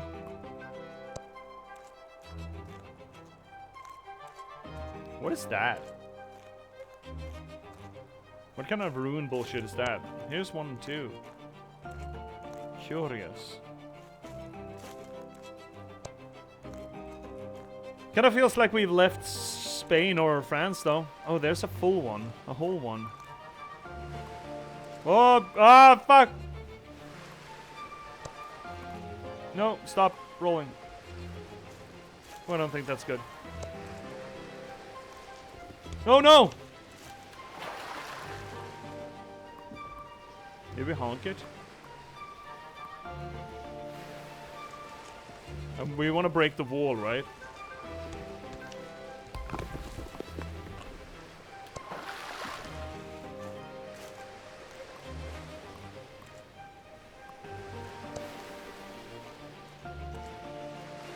Skip.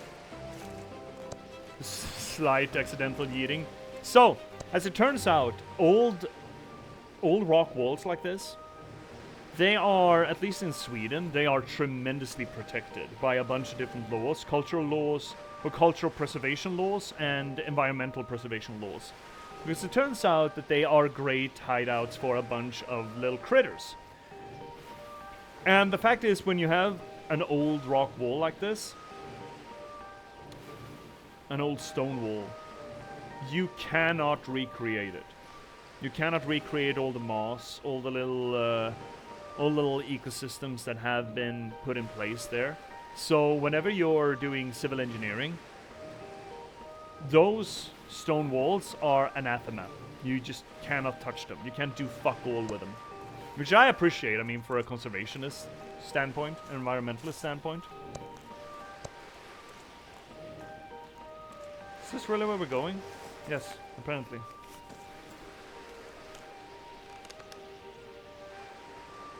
Raggedy flag. Oh, the storm rips. The flag, and the flag as depiction of, yes. The flag as depiction of the nation, the home, civilization. And in this context, The flag would be the sanctity and the unity of the household. And the storm tears that off its pole. As is depicted here. The wife calls him out on stop dreaming about your sailing. You have responsibilities here. You chose me. You have a daughter. You're ignoring us for your make-believe. Of course, she's not being terribly understanding of his needs.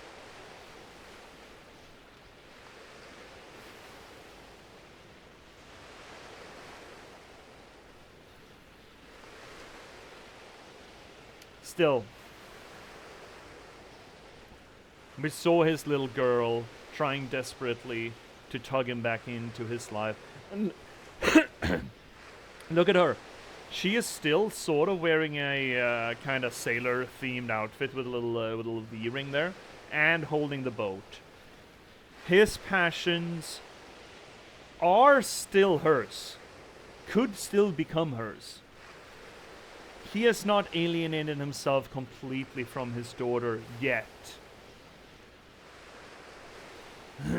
But there seems to be an implication that he will. Also notice the cacti. I think that's cacti at least. Cacti, as we saw in his home, on the edge, on the sea cliff there, on the edge of the ocean, is a symbol of virility, but also a rampart against connection, against touch, right? Being prickly, being alienating towards the people that you love.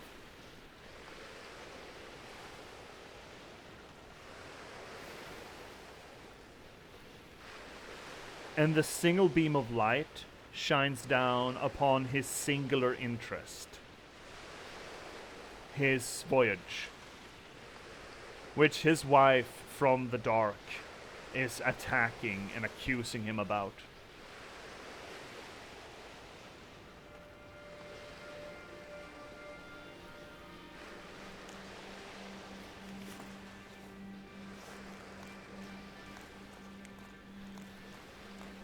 These are only notes about freedom. I wish I had a time to read them. Speaking about freedom, what's that like? Alright. What are we breaking? We're breaking this wall.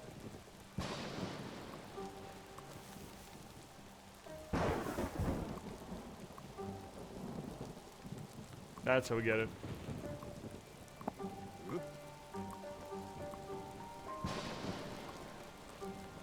Oh, I can't? Weep. No. Oh, that's fucky. Okay, we need to get off the. Need to get off the hill then, I guess. Can we get off the hill?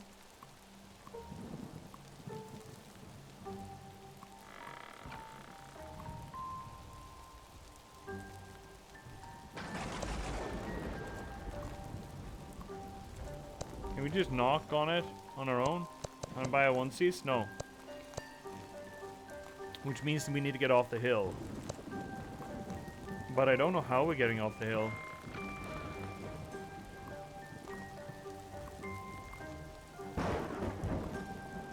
I don't know how this goes.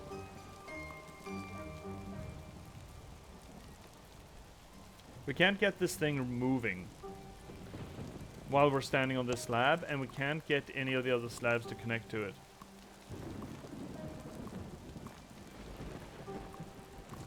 Chat, help.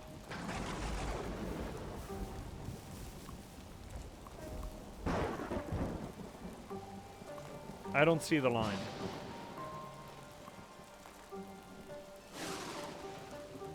This is an actual hey chat.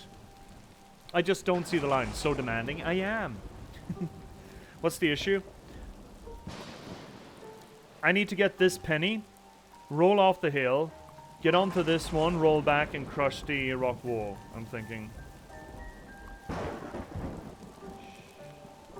Never mind. Never mind. I don't want to hear it. Shut up.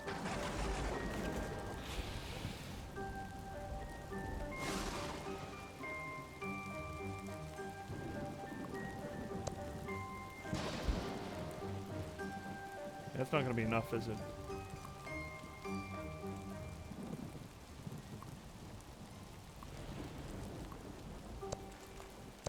Yeah, we'll get it. We're getting it. There we go. No, fuck, okay.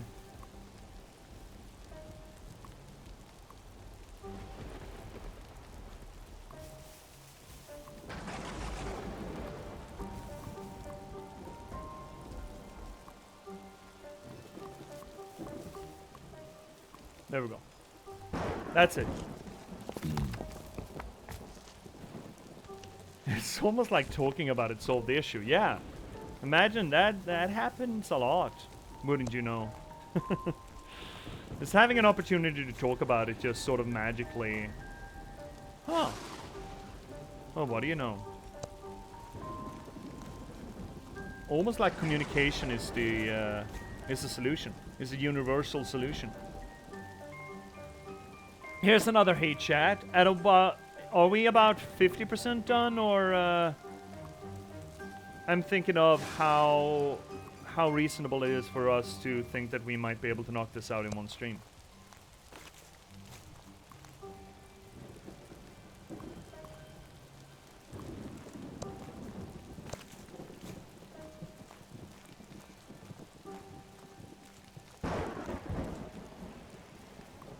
Right, okay. Oh shit.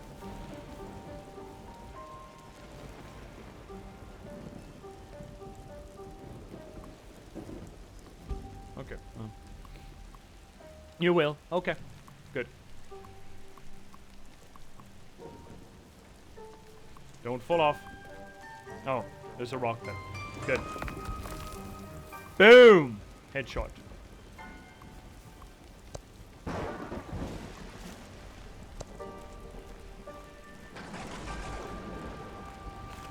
Stormy days. Stormy Saddy. Stormy Saddy days. Man, I'm haunted by... I will freely admit that I'm haunted by this framework of life. Where your entire life has, or will, or has already passed the point of becoming all about reminiscence and no longer about living. That scares me. Because I think there is a real risk that I might have passed that point, and I'm not happy about it.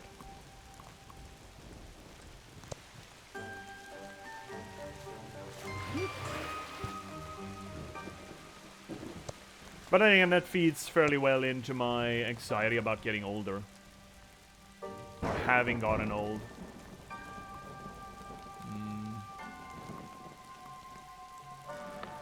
Oh, really? Hi, bud. No, not you. Okay, fine, you.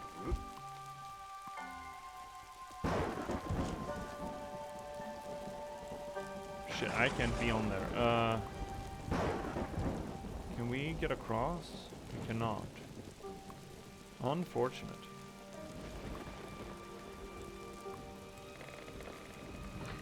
It's unlikely that we would be able to host ourselves, right?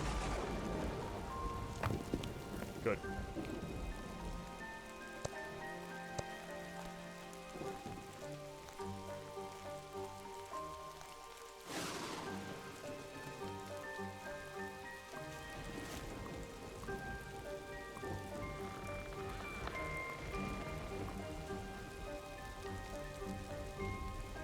Fucking bush?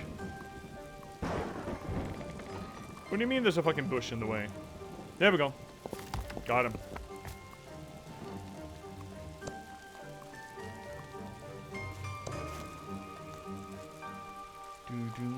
Got another ad break coming up. 6 minutes.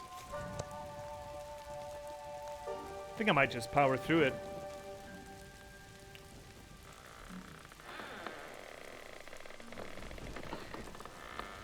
The windmill.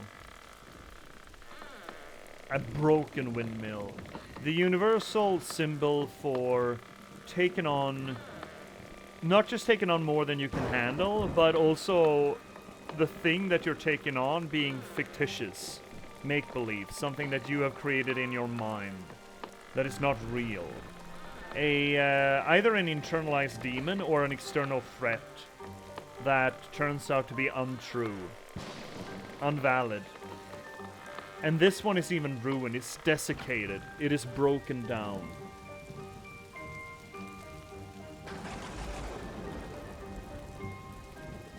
Invoking the idea that your old nemesis is dilapidated to the point of being ineffectual.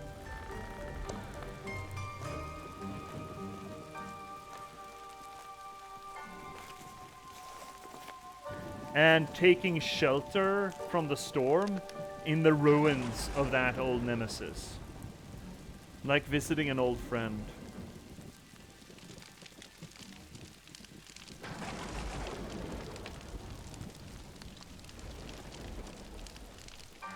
And mourning in the husk of it.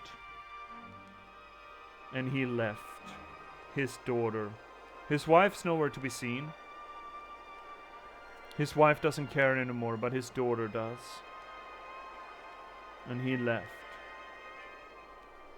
Because his dream was incompatible with the life that he has chosen. Or it was unwelcome. At least by the wife. But the old man had forgotten the mantra here, the key. It's all about her. This relationship is good and well to maintain. But here's the thing about having children. It is no longer the prime directive, as it were. It can't be. You don't have the luxury for this relationship to be the prime directive. This relationship is the prime directive. And he seems to forget that. When this relationship breaks, he chooses his dream instead. He still suffers from the delusion that this is what matters, this is what holds him. It's not.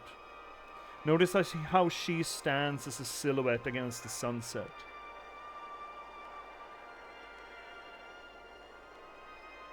She pushed him away, or he sort of drew away. He drew himself away, but she pushed him. And he didn't have his eyes on the prize. He didn't have his priorities straight. Not just with the dream, not just with sailing, not just with his passion, but it didn't have the priorities of his relationships on straight. And that haunts him. Right? Remember, because these moments that we get, they're not just important moments in his life. They're the important moments that he fixates on. The moments that he revisits now on his journey after having gotten that letter. This is not necessarily what actually happened. Notice the dreamlike, almost Burton-esque slope of the house shingles, for example. But what he remembers now, it's not his wife weeping at him leaving. It is his daughter standing there, with the sunset as a backdrop, the setting sun, the setting light in his life, and he has turned his back on it. Not for anything that him and his daughter did or did not do. Also the discordant organ, or piano. No, I think it's organ, an accordion.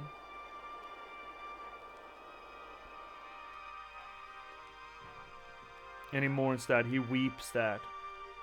He's terrorized by that in the husks of his old nemesis. His marriage, you could argue that this is. The old windmill, the fictitious thing that became his nemesis. A symbol of his marriage. And he takes shelter in that ruin, in that skeleton, when he reminisces about the end of it, the death of it.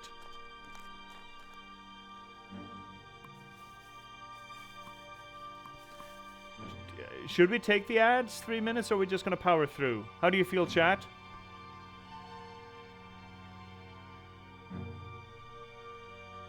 Do you need a little breaky? Doth thou needeth breaketh? I'm good with drink, I think. Let's just truck it. I don't care. Unless anyone tells me. Yeah? Yeah doesn't really help. Dude, the ads are gonna start in like 25 seconds. I got a meeting coming up, so I don't mind me. Yeah? Oh, shit. Sorry, Fennec. I'm just gonna truck on. Fuck it. And violins now come adding to the organ and the accordion. Where do we want these pieces of shit? That is one patch. Where is the second patch? We have one patch, yes, but what about second patches? Skippy.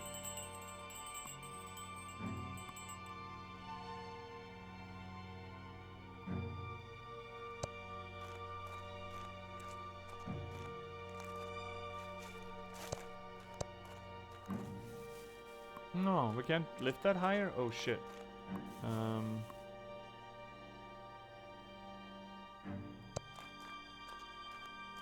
How deep can we take this? Not very.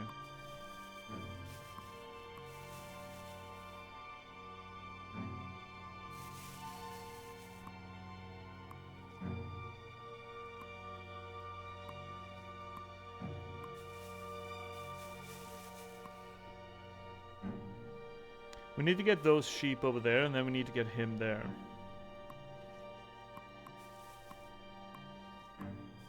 In some kind of transitional way. Oh, like this.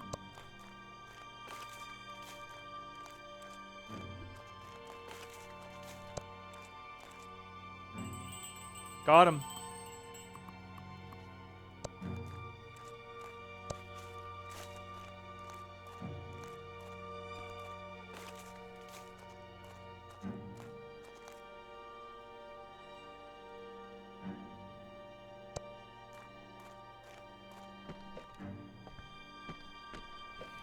Also, pay attention, well, pay attention, but I think it's a valid read to look at this as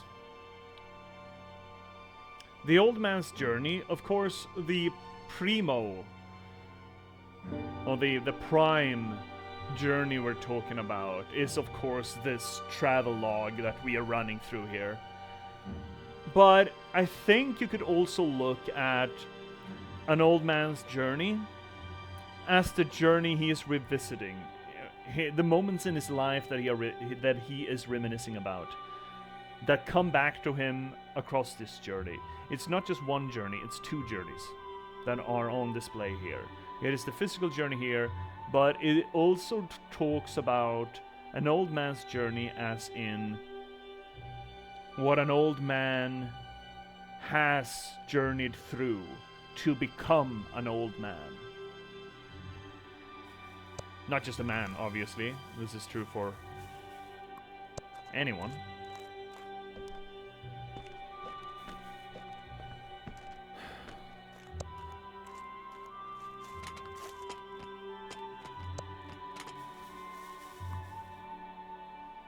More fucking sheep.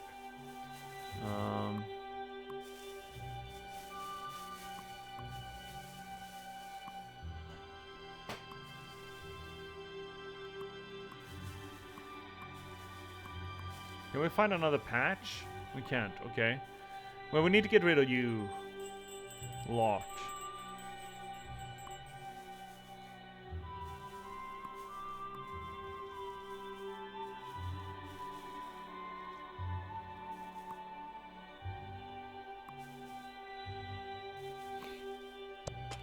I see it, I think.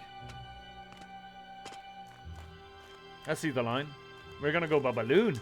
Which, again, we have been through the storm, we've been through the thickets, we have visited the husks of our marriage, or the death of our marriage we have re-experienced, and now we get to go by balloon. Uplifting. Rising on the current. We are so light that we fly upon the air. The balloon absolutely has a symbolical connotation to it, right? It is you shedding the worries, shedding the anxieties, shedding the weights of your life, and you can finally breathe, right? It's like the symbological work in that song Under Pressure, not that Under Pressure, or Pressure, Surface Pressure from Encanto. Love that movie, love the songs, Lin-Manuel, no. Where Luisa is singing about pressure like a drip, drip, drip, till it just goes pop. And then finally, imagine if I could just release all this tension, just get rid of it. And I will just be able to soar through the sky, and that is essentially what we are given here as a depiction. First off, cheap go. And then follow cheapies, and then cheap go. And then sheep down is jiggle jiggle, and then we go. I need to rewatch Encanto. I saw a cinema therapy of WALL-E, and I really need to rewatch WALL-E as well.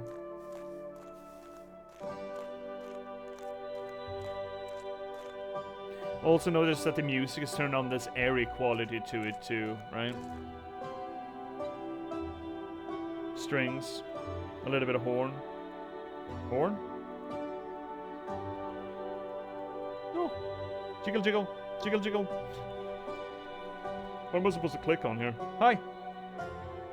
Yeah, I wouldn't mind a lift. This is not great public transport, by the way. I don't think this is terribly... Oh, shit. Oh, no! See, this is why it's not good public transport. If some old telekinetic fucking man can just make the balloons go zippy-soppy, then, you're up shit creek, bud.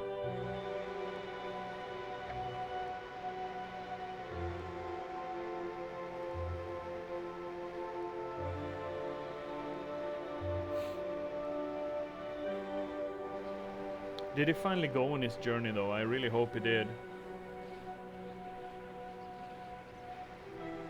He's stroking that beard, yeah. Yeah, he did. Sailing on his own. Is that the same boat that he gave his wife? I think it might be. Oh my fuck. Oh.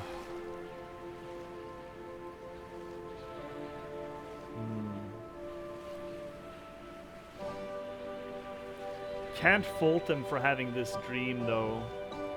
You really can't fault them for having this dream, can you?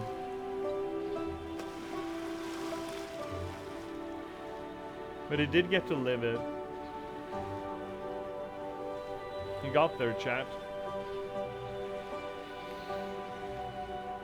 And we are giving two backdrops here.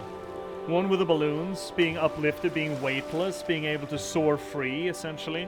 And then we have the backdrop of the leaping whale. This Leviathan, this grand, majestic creature that just cruises through the oceans of the world, quote-unquote careless. And again, the word here I think we should keep in mind is majestic. Majestic and free, or majestic and weightless, are the two words that we are meant to take away from him fulfilling this dream. He has shed the family that quote-unquote held him down. And what I'm expecting here is for this to go hollow for him, and him starting to miss his daughter.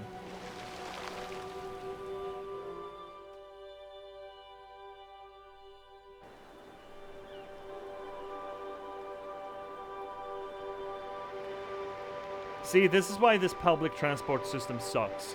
Because suddenly we're just down in the wilderness somewhere. Just, I guess you have to walk to the next bus. I don't know, man.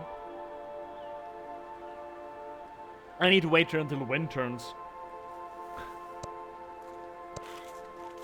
Okay, what do we have? We have more. That's a green patch, right? Move them up there.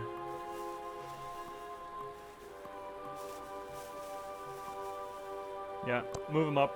No, no, no, no, no, no, no, no, no, no, no, no, no. Don't you forget about me. Don't you forget about me. Here we go. Okay, don't break your hip, old man. Ow!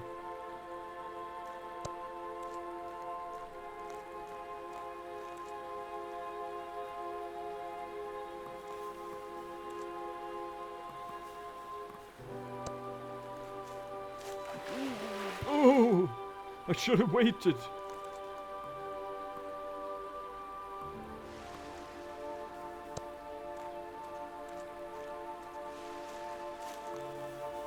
Oh shit! Oh.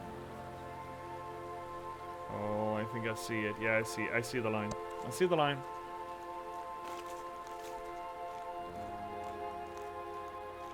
We need to pick the correct water chute.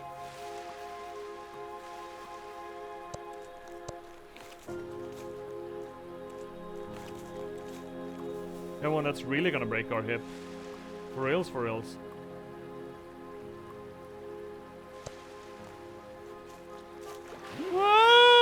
Fuck, I'd break my hip out of that fool. Holy moly. Sure as shit would. Up on the rocks, and then we can move the hillside, because that's apparently a power that we possess.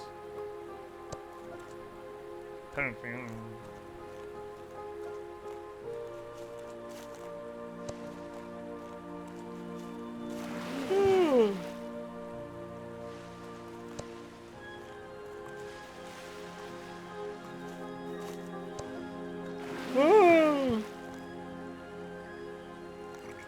Oh, that's a nice pond.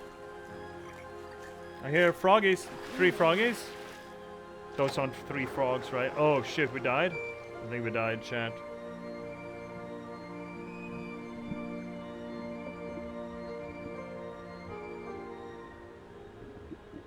Did we die?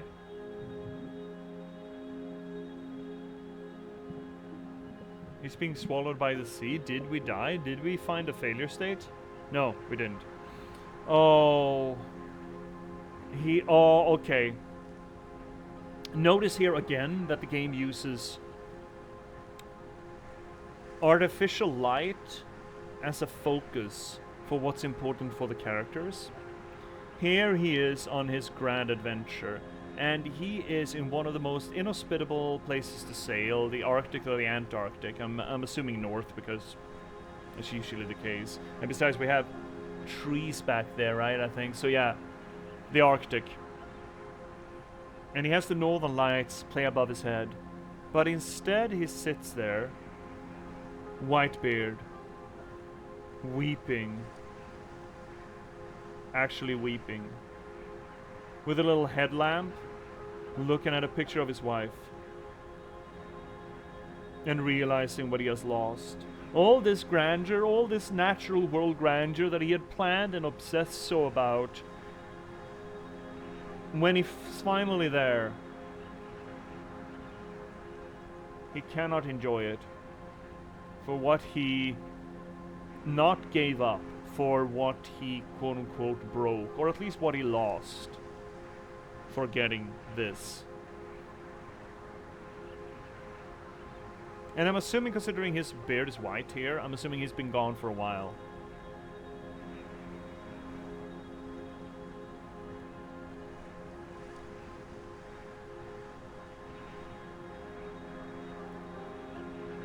The things that we sacrifice for our passions.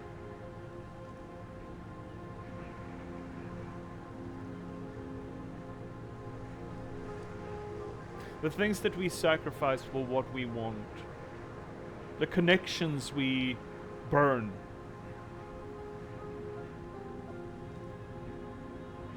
Because we imagine that we want something other or more. And the absolute solitude that want creates for us. Out on the ocean, under the northern lights. It's a great depiction of solitude and loneliness. And here he is sitting, weeping over that sacrificed connection.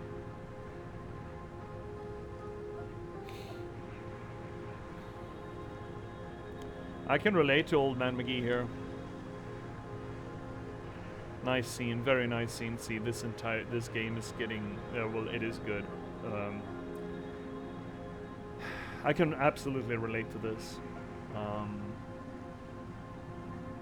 I like to think that I've sacrificed a lot to do the things that I want to do, primarily writing.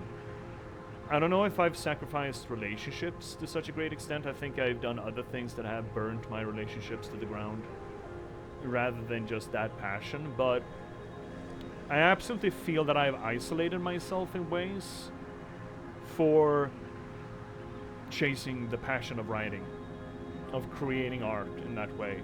It's a solitary thing, and it demands so much time and effort to just make one book, much less 9 of them, that most certainly I mean, I've never really wanted a family per se. I would love a partner in it, but not a family. So maybe that specific sacrifice isn't so near and dear to me. But the idea that you have put yourself in this isolation, and at times at least, all you can do is not marvel at where you are in this primordial majesty, but just sit and fixate on what could have been if you hadn't sought out this grandeur, this majesty.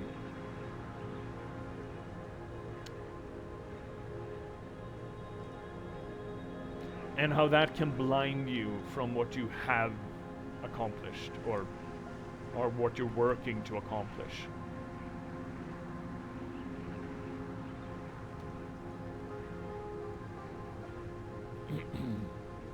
Yeah, I feel you, old man. And that despair that he's feeling here is represented here by him drowning. Or being near drowning, at least.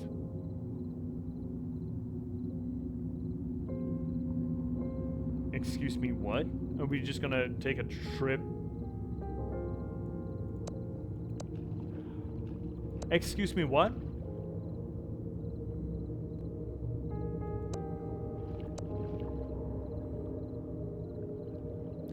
This is still hillside. This is still hillside. We got shrubs and stuff. So the depiction of the being underwater is essentially, quote unquote, just a representation of we are now at the depths. Not the storm, not the conflict, but the bottom. Ship's broken.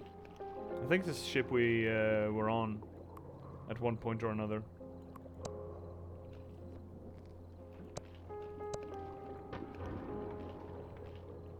Bottle of wine, though. No, I want you away. Okay, I can just drag you. Great.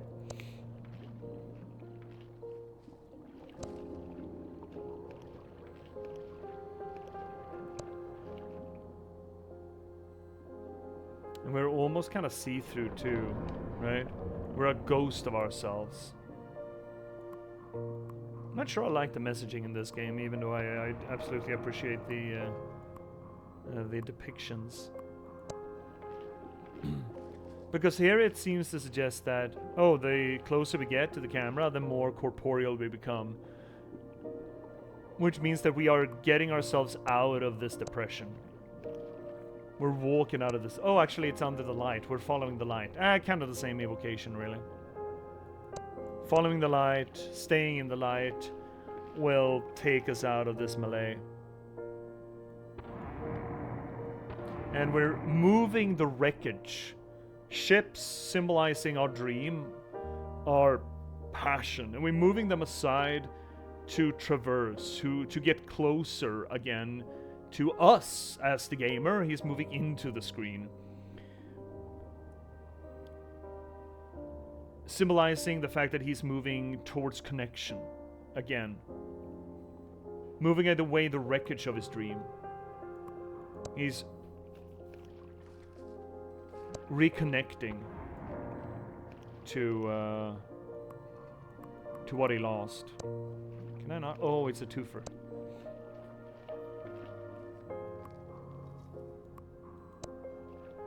No, I can't anymore.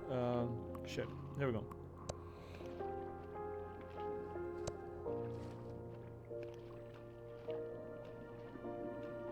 Notice also that the living trees are darkened, while the dead trees are bright red. Carmine and mocking. Turning the focus away from what is living and healthy, to focus instead on what is dead and destroyed.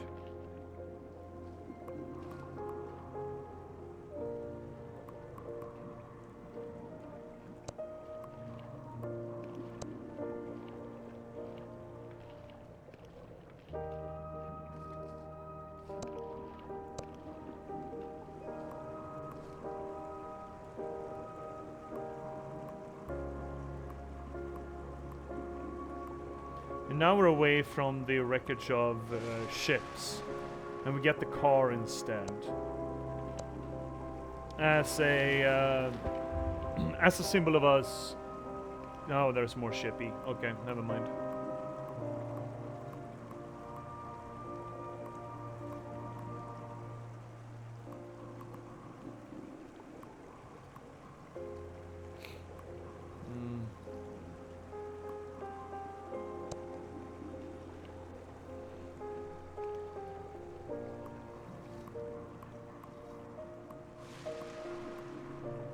Oh, there's not. Oh, okay, got it. Can I not lower myself? I need to use these hills, okay?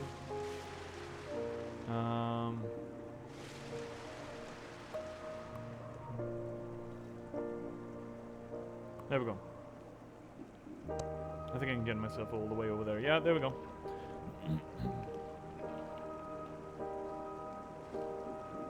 But this is then working yourself through the wreckage of your own making, the wreckage of your dreams, so the wreckage that your dreams have put you in, and clearing it away from your life to see clearly. Oh, keep that interesting. Hi, Cryptics! Welcome in, bud. How you doing? Are you doing well? We are getting Saddies by Old Man's Journey.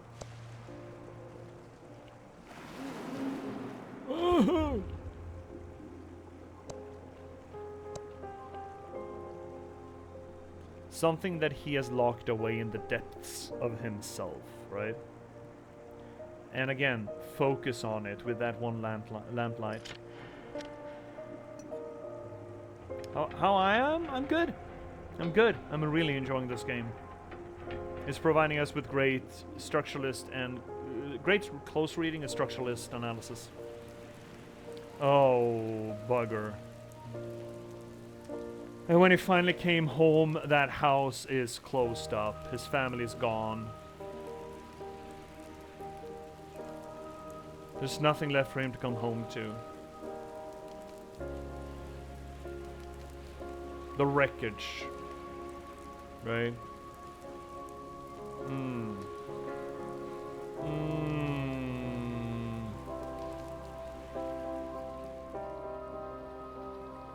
Yeah, old man is saddy. Old man regrets his life choices.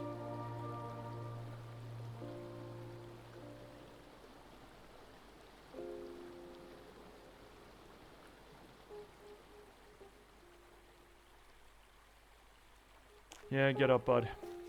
It's time to go.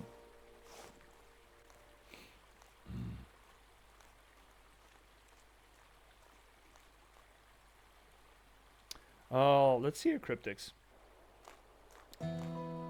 I vaguely remember Not clearly, but vaguely remember. You suggested Kalevala, and I started reading it. And I'm assuming that, considering you're saying thanks for your suggestion, that you're enjoying it. And you're waiting for one of my books? Really? Fuck yes. I'm so happy that you picked up one of my books.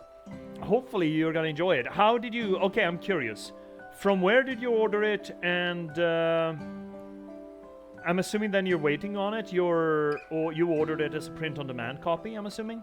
Amazon is slow in Romania. Oh, yeah, I figured as much. Yeah, no doubt. I'm really curious about the print quality. But you ordered it out of Amazon, that should mean that there's some kind of quality to it. The thing is, I have very little control of the print-on-demand copies. I hate that. I loathe it. I'm so nervous every time someone says that they bought a print-on-demand copy. I am always concerned because I do not have the same kind of control over those. Over, you know, the printing quality, the paper quality, the cover quality, the color quality. But if you got it out of Amazon, it should be fine. It's just me being nervous for nothing, really, I think. It's just me getting nervous about not having control of a thing that I care deeply about, right? But hopefully you're gonna enjoy it. Which book, which one of them did you buy? Is it the last box or is it the new one, the Patchbook Sovereignty? Okay, you can't really.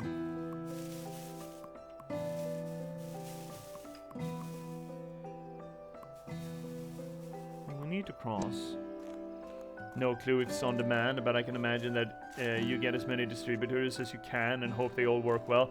Yeah, actually, Cryptics, I have a... Well, Look, I started with the last box. I started just signing it up with Amazon. And then I figured that I was going to look to sign individual distribution deals with the other vendors.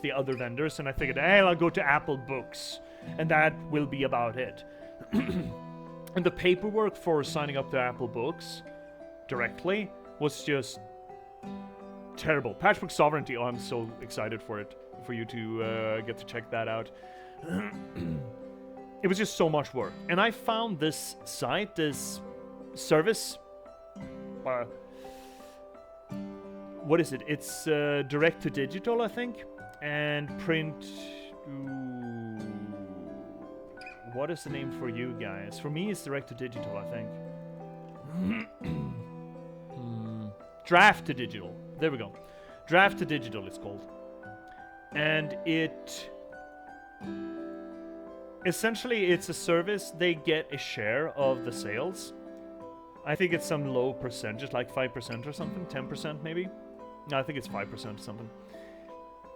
And they sign... me up. They have deals with all of the vendors, but a bunch of fucking vendors, and just go wide with it. So that's what I've been using. I started using it directly after having done the Amazon thing for the last box, and now I did it in totality with the Patchbook Sovereignty because it's just worth it. I would not spend the time to sign all of these distribution deals with all of the different vendors, considering the hassle to do so. But this is really easy. I just have a user on the service, and there are tools and translation software where I can just put in the cover design and the layout for the Word file or the text file into it.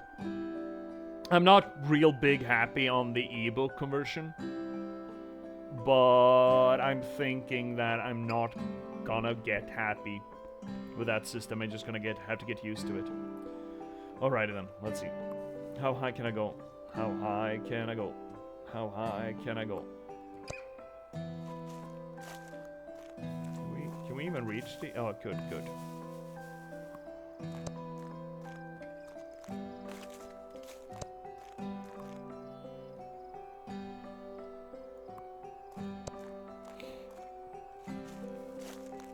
Well, I'm glad you like the Kalevala. I mean, the Kalevala is not necessarily a great novel per se, but it is an interesting mythological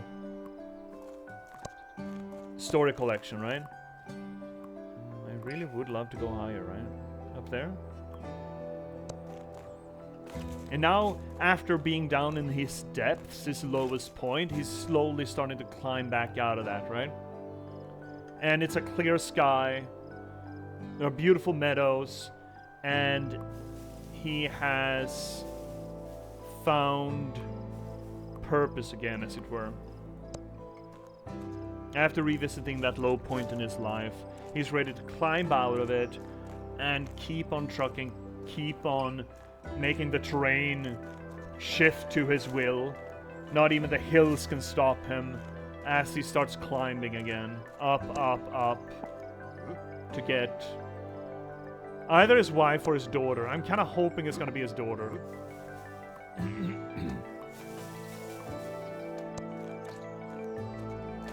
Little village down there. I wonder if that's the village he wants to get to. Sounds like sort of like conclusion here, but I think we still have a few still moments left, a few memories to revisit.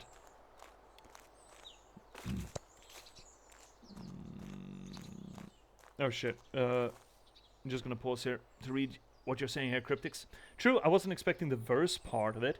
I was more expecting something like the Norse mythology, but I love the myths and some of the historical aspects to it. Yeah, I love the creation myth, where essentially some primordial woman just, you know, peeks her head out of the primordial ocean and just sort of births births Finland. You also need to remind yourself when reading the Kalevala that the Kalevala is a fairly modern epic.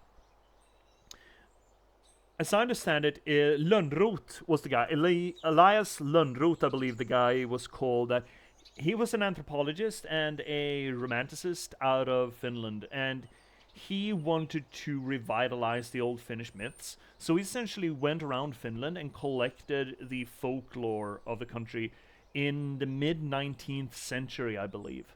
So it's late, but the myths themselves are supposed to be old folk legends, like old oral traditions that he collected and put together in one work.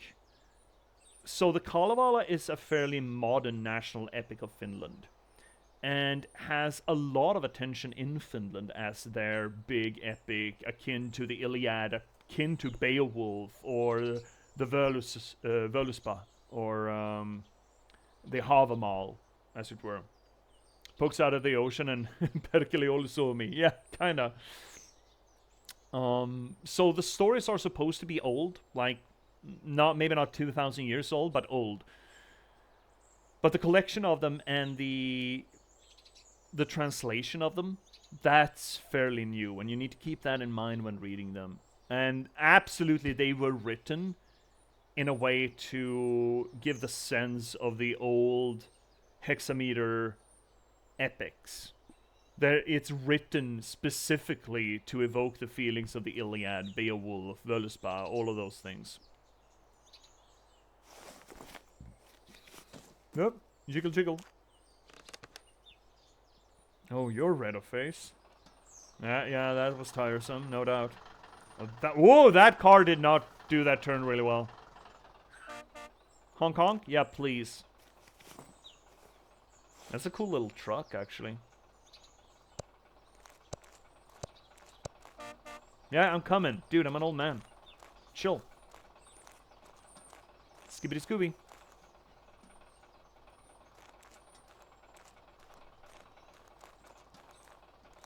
Wish my car had that turn radius. Yeah, right? Just boop! Okay, we're off! Oh, we're doing another one of these shittles. Wait. Do I need to... Oh, I'm driving? Or did I just need to set it running? No, I am driving. Oh, fuckles. Oh, this is not... Oh, right, the turn radius, right. Great.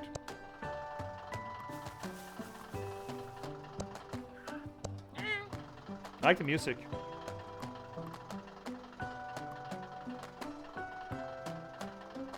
Again, the music's been great for this entire game.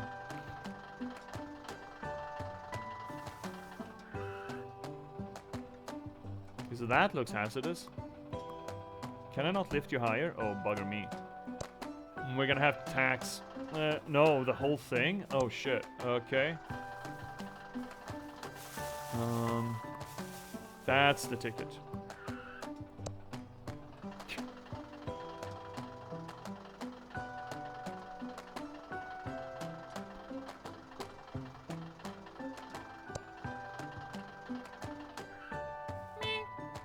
Meep, meep. Is this it, or is up be it? I think this is gonna be it. Can we? No, we cannot. Okay, that's bad. We would have to be somewhere around here then.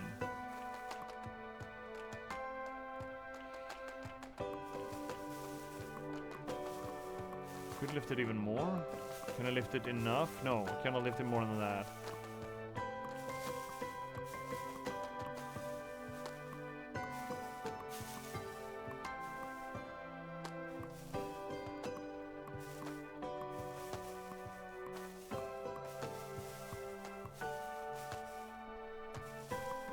How are we supposed to do this? Because if we go on top of this, we're gonna get locked in. We cannot move this anymore. And I cannot lift the bridge. I can lower the bridge. Oh, here we go. Yeah. I see the line. I see the line. I know some Romanian road workers that wish they could do that to bridges, poof, 20 meter higher. I think a lot of, not just, I mean, any kind of construction crew would love this ability. I'm currently studying to be a water engineer, and I can tell you there's a lot of water engineers, or just landscape engineers, that would love to be able to do this shit.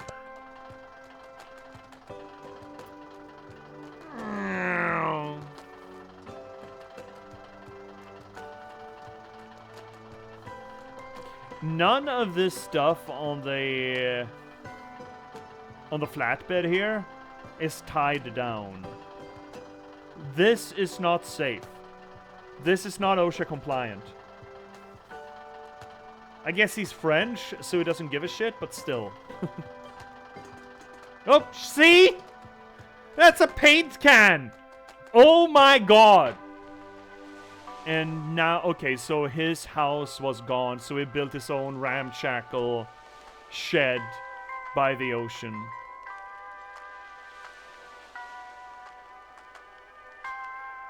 Would you say that this game is a road engineer simulator then? No, it's a road engineer's wet dream, is what it is. It's not a simulator. There's nothing simulation about it.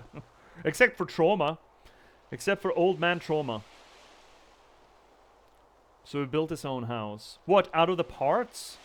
It kind of looks like he might have actually used parts from his family's old home to build it. The ruins of his family's old home. Again, there's a lot of symbology here at play. This is a structuralist wet dream, this game. He's using the ruins of his family's old house to build a shed by the sea. Shed, but, you know, hut. I don't know what you call this. Is it a house? I don't know. It's got fucking wriggly tin on the walls. I don't know if that counts as a house. It's cute, don't get me wrong, but it's sort of a, you know, Tim Burton kind of cute.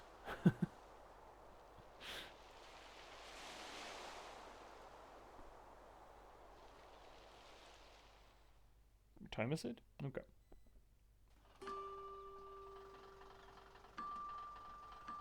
Oh, are we there?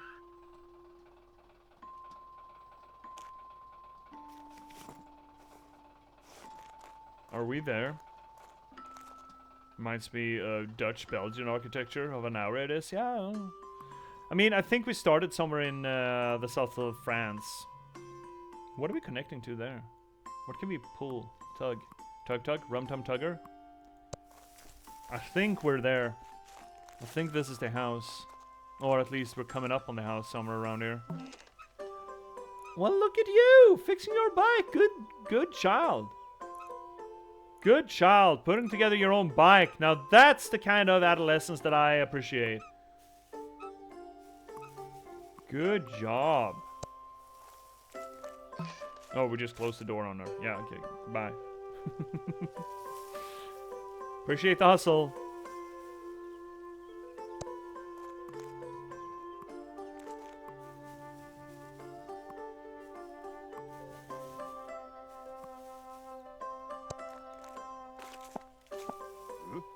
Yeah, you don't need to climb the tree, buddy.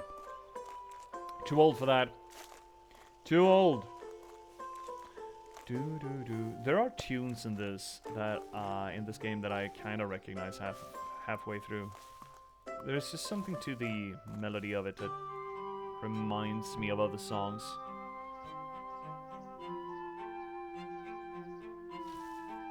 It's creating the same pile of leaves over and over again. Oh, you with your cats mention, yeah. Finnick Twitch, my good buddy, the cosmology scholar here on chat.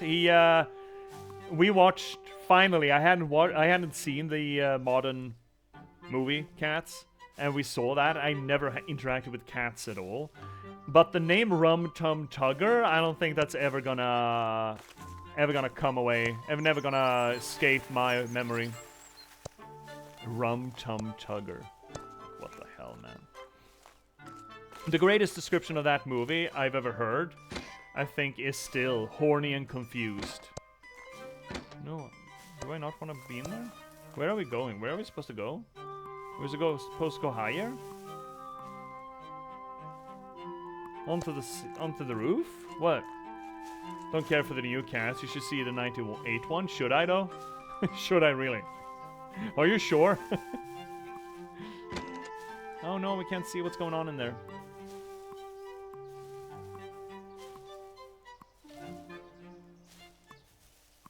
Is it safe for my sanity? Still horny and confused, but with less shitty CGI? Okay, maybe.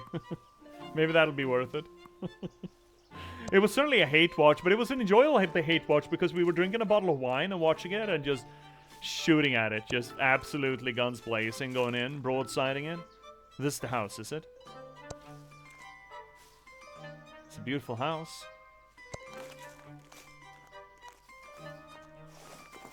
Okay, we need to rest again, so this is not the house. Alright. Woo-wee! Knocking on door.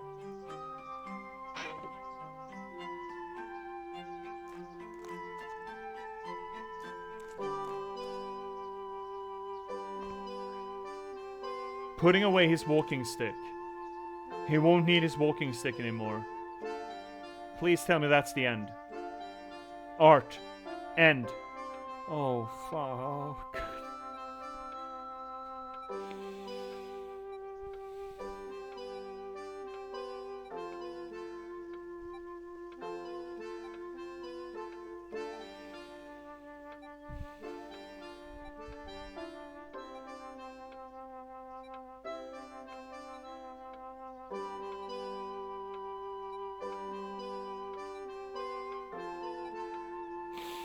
Yup, that'll do it.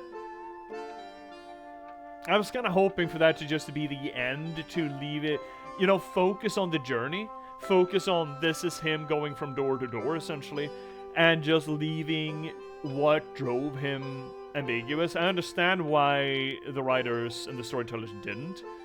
This is still beautiful, but it would have been one hell of a just imagine yourself what he went here for. It would either be this, or just reconnecting with his daughter. I guess now we're getting both.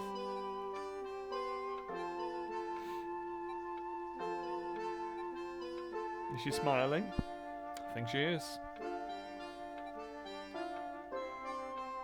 Is she?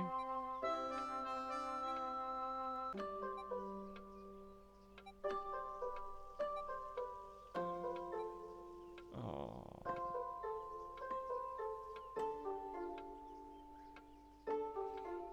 Is she too? And he's weeping. Flowers are wilting. Death. Time still passes.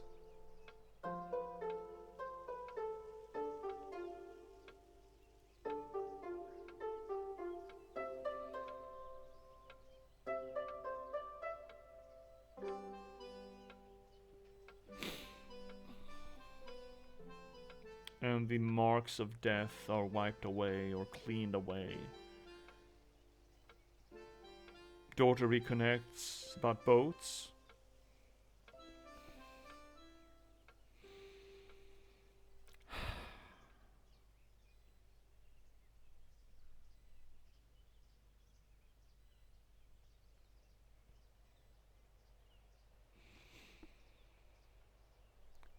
And something is mended. It's your right and a meow meow. Yeah. We've had cryptics. I don't know if you've been watching the VODs. We're hanging out lurking, but we've had a lot of this. Thanks, Vesper. We've had a lot of this for the past while, for the past few months. We played Gris, which absolutely had us weeping. That was also a good one-off. For the past month or so, or 2 months, we've been playing Spiritfarer, and we've been weeping with every other send-off, I think. So we've had a lot of practice at this now. Comes naturally. Notice that the clock isn't ticking anymore. Time has stopped. It hasn't stopped, but the viscerality of its passing has stopped for us. It's silent now.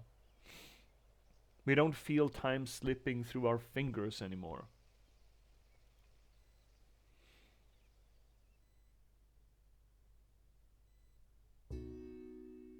Now he's on the ocean with his daughter.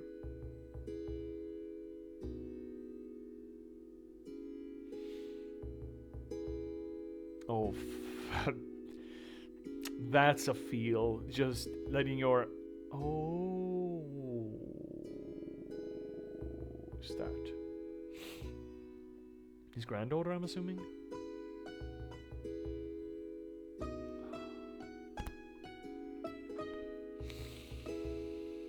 Oh...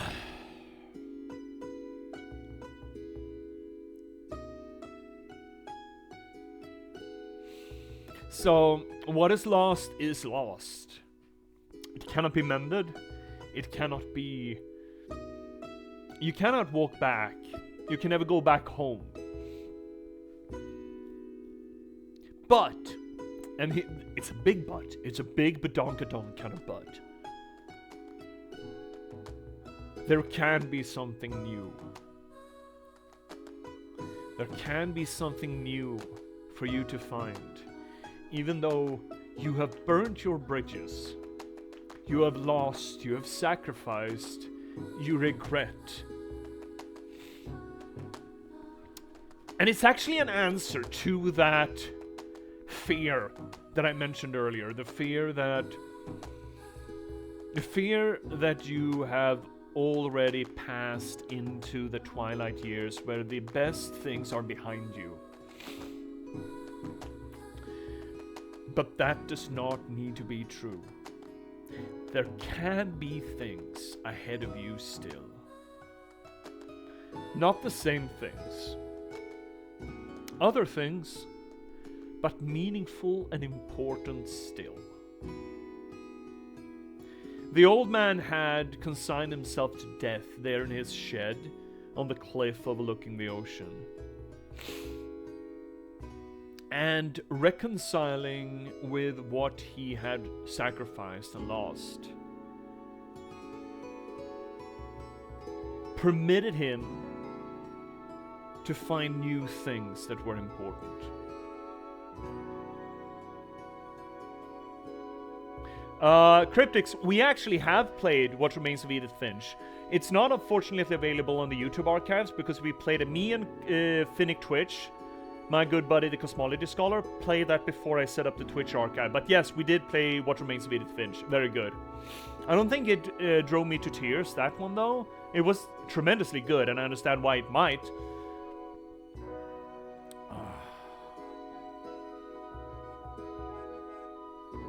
But this one, yeah, this struck. This got here. Came and delivered.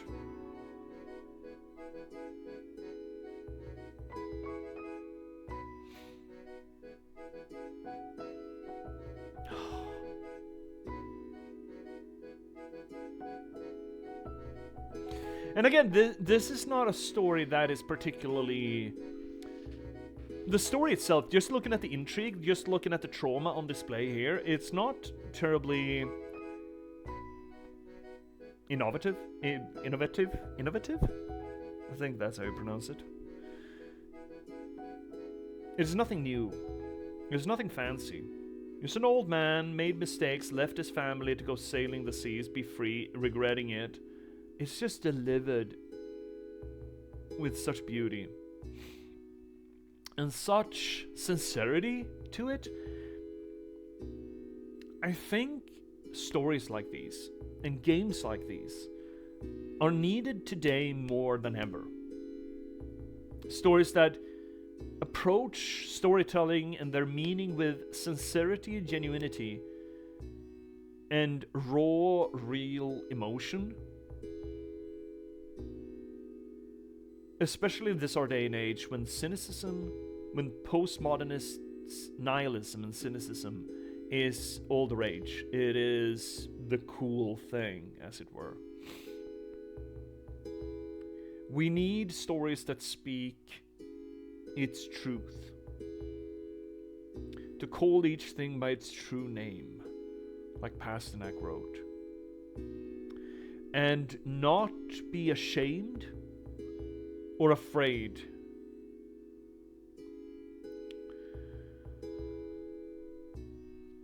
of daring to enter that space, daring to say, this is important and this is sincere. Too much time and effort by people too small to matter is spent at making fun of things that actually matter, or things that could matter if you chose to make it matter.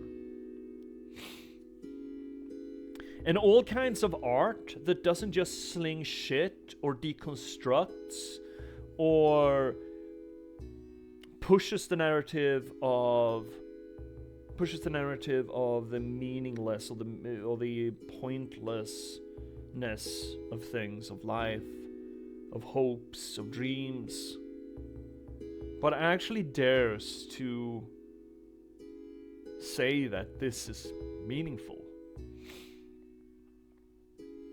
All such art needs to be celebrated. Even if it doesn't succeed as well as you might have wanted it to, as well as this game has, as well as Spiritfarer did, as well as Gree did, or as well as the Freebird games do, right? Let's see here. I agree with you, but on an age of TikTok, there's no patience with these kinds of stories. I would argue, Cryptics, that is untrue, because here we are. We have Spiritfarer, we have Old Man's Journey, we have the Freebird games, we had Gree. There is patience. There is a space for it.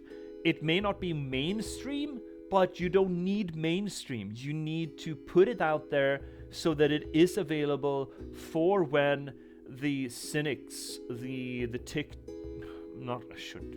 know TikTok is low-hanging fruit, but when the nihilists, when the hedonistic nihilists have that moment of, this is not enough. Hopelessness, meaninglessness is not enough. I want something that means a thing. Art doesn't go away. I mean, video games might, with the whole archiving and digital distribution and everything, but art remains, usually. And so long as we keep putting it out there, think of it as lifelines. And I don't think there's ever going to be a non-zero amount of people that's going to grab onto that lifeline. Maybe I'm the dumb romantic believing as much, but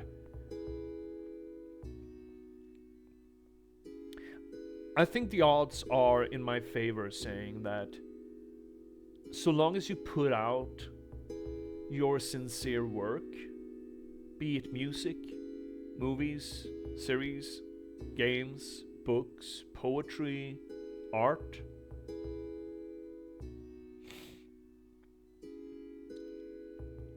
there's always a non-zero amount of people who will pick it up and have that moment, that epiphany in this our day and age, that this mattered, this had meaning. This story is meaningful. And again, the intrigue here in Old Man's Journey, it's nothing fancy. It's nothing terribly imaginative. It is nothing new. It is nothing original. It is a story as old as time about the man either going to war or going on an adventure or, dedicating a person, I should say, dedicating themselves, and then finding the fruits of their labor bitter for what they sacrificed, and having to reconcile with that.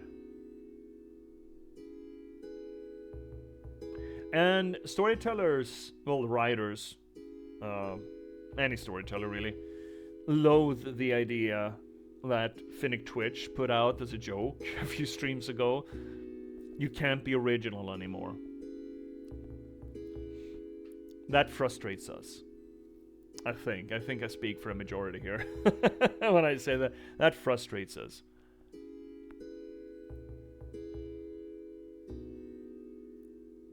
But it doesn't have to be. If you deliver something with enough craft and enough sincerity, originality is not all that needed, really. You really don't.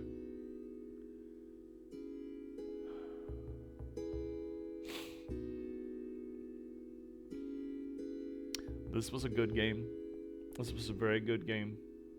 I'm very happy that we played this game. Very happy that we played this game.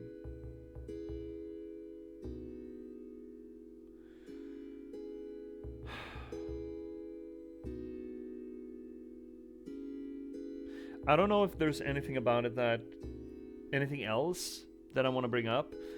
Chat, viewers, specifically the people who have played this before, do you have anything that you want to bring up?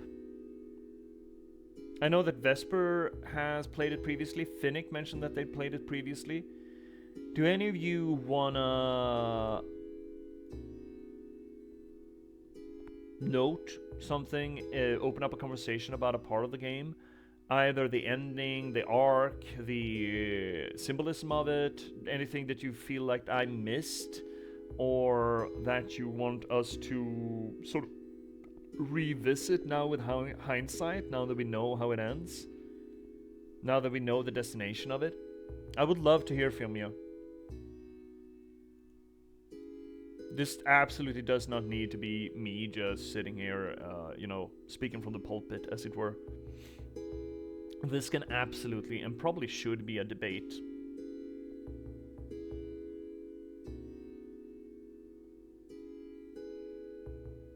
I don't think there's anything that I feel like I missed terribly in the read. A great structuralist piece. Let's hear, Finnick. That this kind of game is my favorite, and it shows that it doesn't take too much gameplay to tell a wonderful interactive story. I'm assuming that's interactive. Yeah, absolutely, Finnick. The modern gamer easily gets bogged down in the notion that there needs to be gameplay, and I believe that a lot of game designers are scared to leave their game, quote unquote, without gameplay.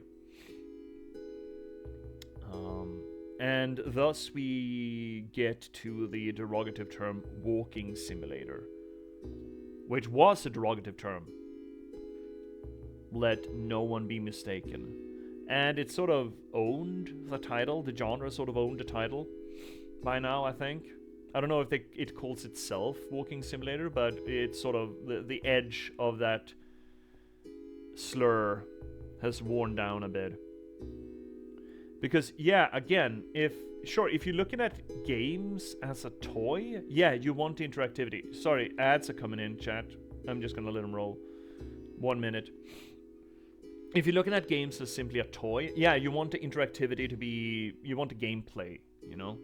But progressively, we are moving not away from it being a toy or being fun, but we're also exploring these spaces where the interactivity is not meant to be fun, it is meant to enhance the storytelling. And I very much appreciate that. I do not think there's anything bad about that. I think it's regressive and almost to the point of being degenerative. Yeah, I'm using big words. Big honking, stonking words. I think it's to the point of being degenerative. Like troglodyte mentality. To argue that a game needs to be toy-like enjoyable for it to be valid as an entry into the medium. And Zero Cryptics, they were talking there were walking simulators that could not be held up by the story, and then you really have nothing. But yeah, Cryptics, but that's not a fault of the quote-unquote genre. That is a fault of just bad storytelling or not enough storytelling. And you could argue the same with books. You could argue the same with movies. Have you seen The Room? That is not a fault of the medium. That is not a fault of the tools that the medium uses to tell itself. That is the fault of the storytelling. And there's probably more examples of failed storytelling than there is of successful storytelling. But that's just nothing about you can't just say that. The equal argument would be, well, we shouldn't use this kind of camera because there is a majority of movies filmed with this specific camera are bad movies. That's the equivalent argument I think. Kinda. It's not quite the same. But it's an illustration of the argument, right? If you transpose that onto another medium. You shouldn't use these brushes, these paint brushes, because there have been a cascade of poor art, of meaningless art, painted with these specific paintbrushes.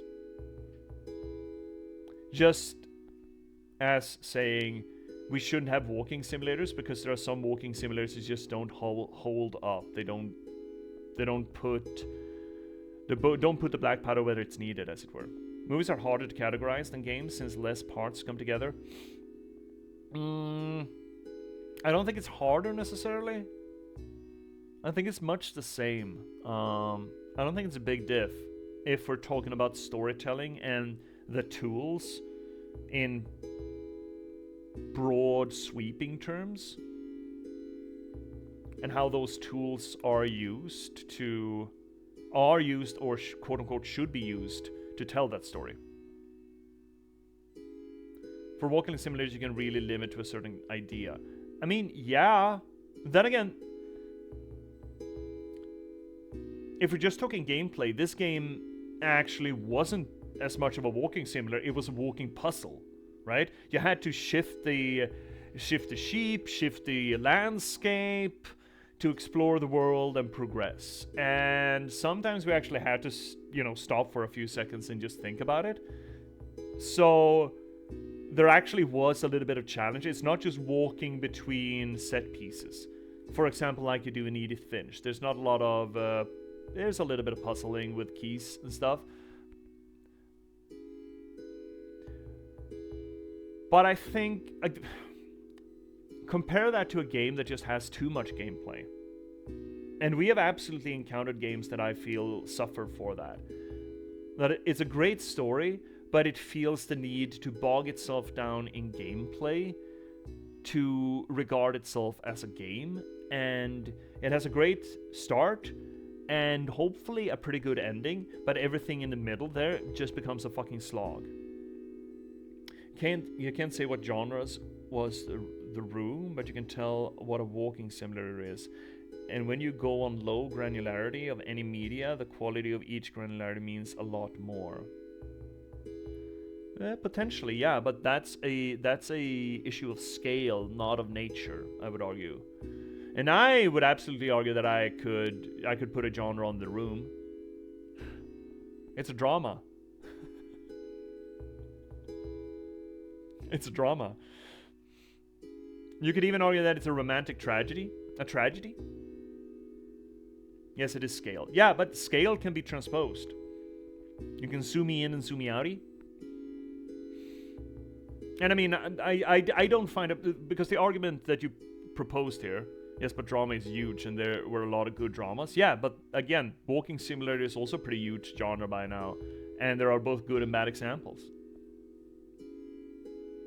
There are walking simulators that uses the walking simulator in a good way, and there are walking simulators that just has you walking back and forth and doesn't back that up with storytelling enough. I mean, the entire premise of this channel, Cryptics, is that you can superimpose the theories and the judgment and the analysis of one media onto another, right? We're essentially doing literature criticism here, or even movie criticism, or movie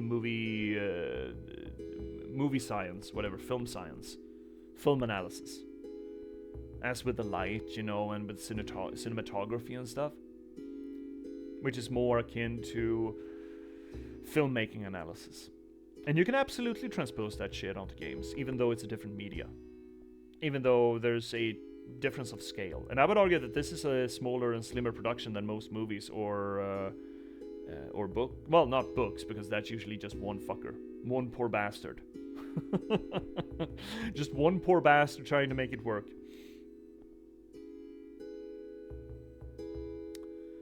Bоже moj.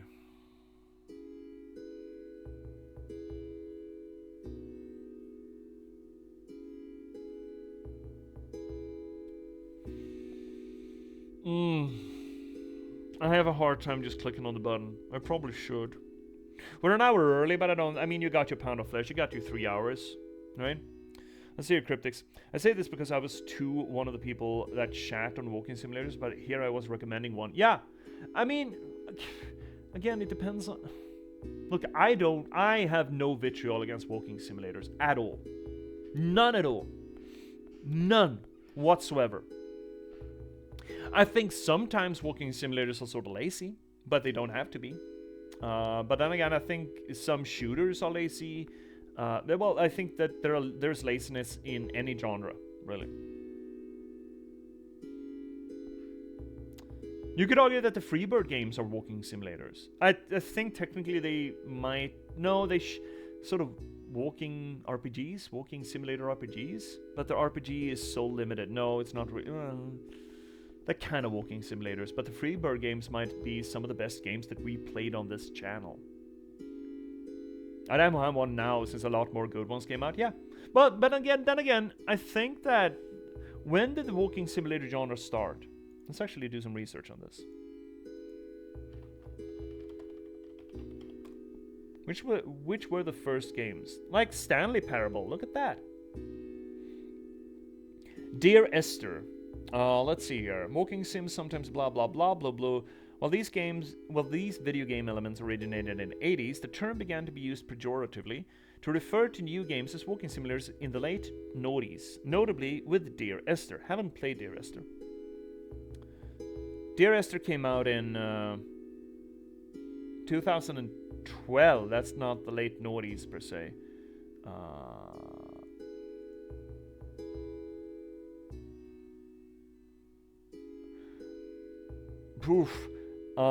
This is interesting. They are equating Death Stranding to a walking simulator, and I can see that. Yeah, Firewatch? Oh, we need to play Firewatch. Oh, we need to play Firewatch. Never played Gone Home. Never played Ethan Carter. I have played Firewatch, and I would love to revisit that because that's a really good one.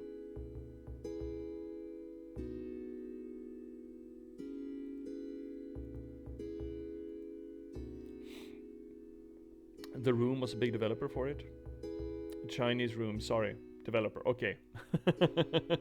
The Room, I keep thinking of that god-awful movie. The worst movie ever made. The Disaster Artist movie. Should we just push this button? We might. Maybe we should. I like the music though.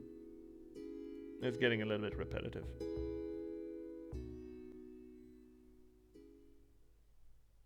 I love this game.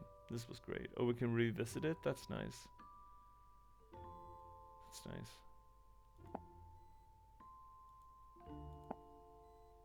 Minimalistic UI, right? You don't need much. It just throws you right into the game. You have a little options at best. But here's a game, or here's an interactive story, maybe, if that is more to people's liking. Here's an interactive story that is just what it needs to be. It knows exactly what the story is that it wants to tell. It tells that story. And it does that with only the means it needs to tell that story. A few puzzles here and there. But otherwise, it is slim. This is a slim game. And thus, I think, in that simplicity, it becomes even more powerful. Gotta go. See you, Finnick! Good night, buddy. Thank you so much for hanging out. Thank you so much for joining me here tonight for this. Oh shit, I pushed something. Wait, what? Okay, we're swinging back into it, I suppose. Oh, I clicked on a thing. Oh, I clicked on the thing. Okay, fuck. Can we not? Apparently not. Oh, we're just stuck here. Okay, fine. And then I kind of prefer this, really, to just stacking on quote-unquote gameplay for gameplay's sake. Because if you want to tell the story, you want to use interactive media to give it an extra bit of oomph to it. Because there is an extra bit of oomph to it when you put yourself into it. Just the act of clicking where this guy should go will put us into his role better than a movie would, or a comic book, or a book would. And if you want to use this media, if you want to use that sort of interactivity with a lot of visual storytelling, yeah, don't add some sort of collectibles or some hurdles or combat system or inventory or whatever, you know? Just do what you need to do to tell that story. And I think that is a truth that more game designers or interactive media designers need to take to heart to divest themselves from the notion that they need to actually let's just divest themselves from the notion that they need to that they always need to give the gamers their gameplay. On the anime side, I don't know if you ever watched Your Name or A Silent Voice. Someone recommended those cryptics, I think. I think Your Name? Someone recommended that. Both of those. I don't know if it was you or someone else, but I have looked at both. I've heard of both. I have not seen either. I have seen Komi Can't Communicate in that oeuvre. If you want to check them out on your own, one thing that gameplay can do, interactive media, is pacing and visual storytelling, yes. Yeah. And also putting yourself into the role of the character you're playing. It does that remarkably and creates this emotional bond with the character, even though it doesn't speak to you necessarily, but just the fact that you are moving them. You are their motive force forward. That makes you invest yourself in the character and supercharges, or can supercharge, the emotional investment you have in their well-being. Both of these I've heard of. They're available where I look at anime. That is to say, Netflix.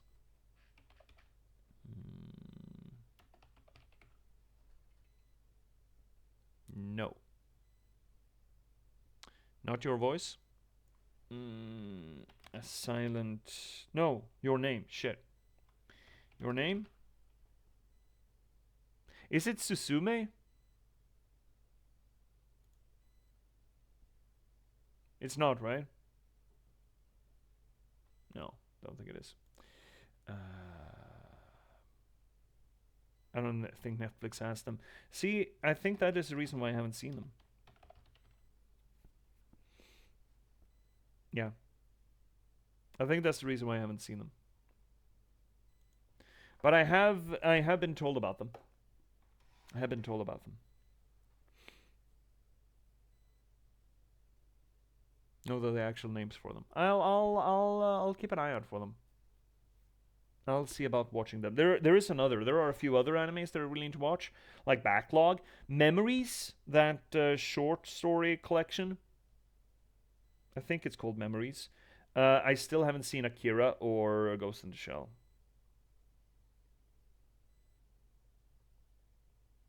I know. I really should. I really, really, really should. Man, late 80s, early 90s anime. Sometimes so fucking good. I did finally watch Paprika. Really like Paprika. They will make you ugly cry by the end of them. Fuck yes, I love ugly crying. Actually, okay, so Cryptics, to be fair, I have been ugly crying a lot less in the past few years because I've crying has become easier for me. It's more easily readily available to me to weep. And just accepting that, because ugly crying is usually trying to fight the crying, I find, and just leaning into it and letting it kind of quote unquote become you makes you less prone to ugly cry. I find. But holy shit, can we play something that won't get me weepy eyed next? Can we please? Please? Could we please play something that won't just make me pull my eyes out? First off, I need to check if Firewatch is on our list. I think it is.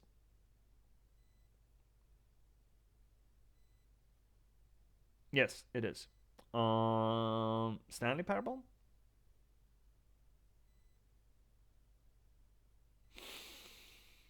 Also, we have Before Our Eyes. We have so much to play, man. We got so much to play. Old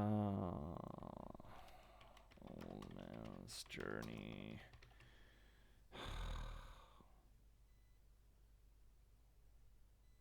We have Gone Home on here. Oh, we need to check out Neva as well. Same developers as did Gree. We loved Gree. So good. Boom, boom, boom, boom, boom. I want you in my room, room, room, room, room. What game was it? Stanley Parable. Yeah, it's on here. Great. Graveyard Keeper. A Graveyard Keeper is pretty fun, but it's a little bit on the silly side. I don't know if there's much for us to, get our teeth into. I have played a little bit of it, but that's more of a sort of a high fantasy, kind of high fantasy version of Stardew Valley, right? It's more Stardew Valley material, I think. Anyway, holy shit, we've been talking about, we've been, speaking up an outro for this game for like half an hour now. It's worth it, but I don't think there's more to say about Old Man's Journey. It was beautiful, it was poignant, it had great symbolical and thematical work in it. It was a treasure trove of structuralist analysis. An absolute treasure trove of that. It was a delight to play, and I will again say thank you so much. I think it was Vesper. Thank you so much, Vesper, for telling me about it. It was absolutely gorgeous. I love that. Also, love a little game that I can just knock out in one stream. That is pleasant. So, what are we gonna do? Well, chat, I'm gonna send you on somewhere. If you're good and you stick around, I would love to have you as fodder for someone. Send you on somewhere. I think I know where.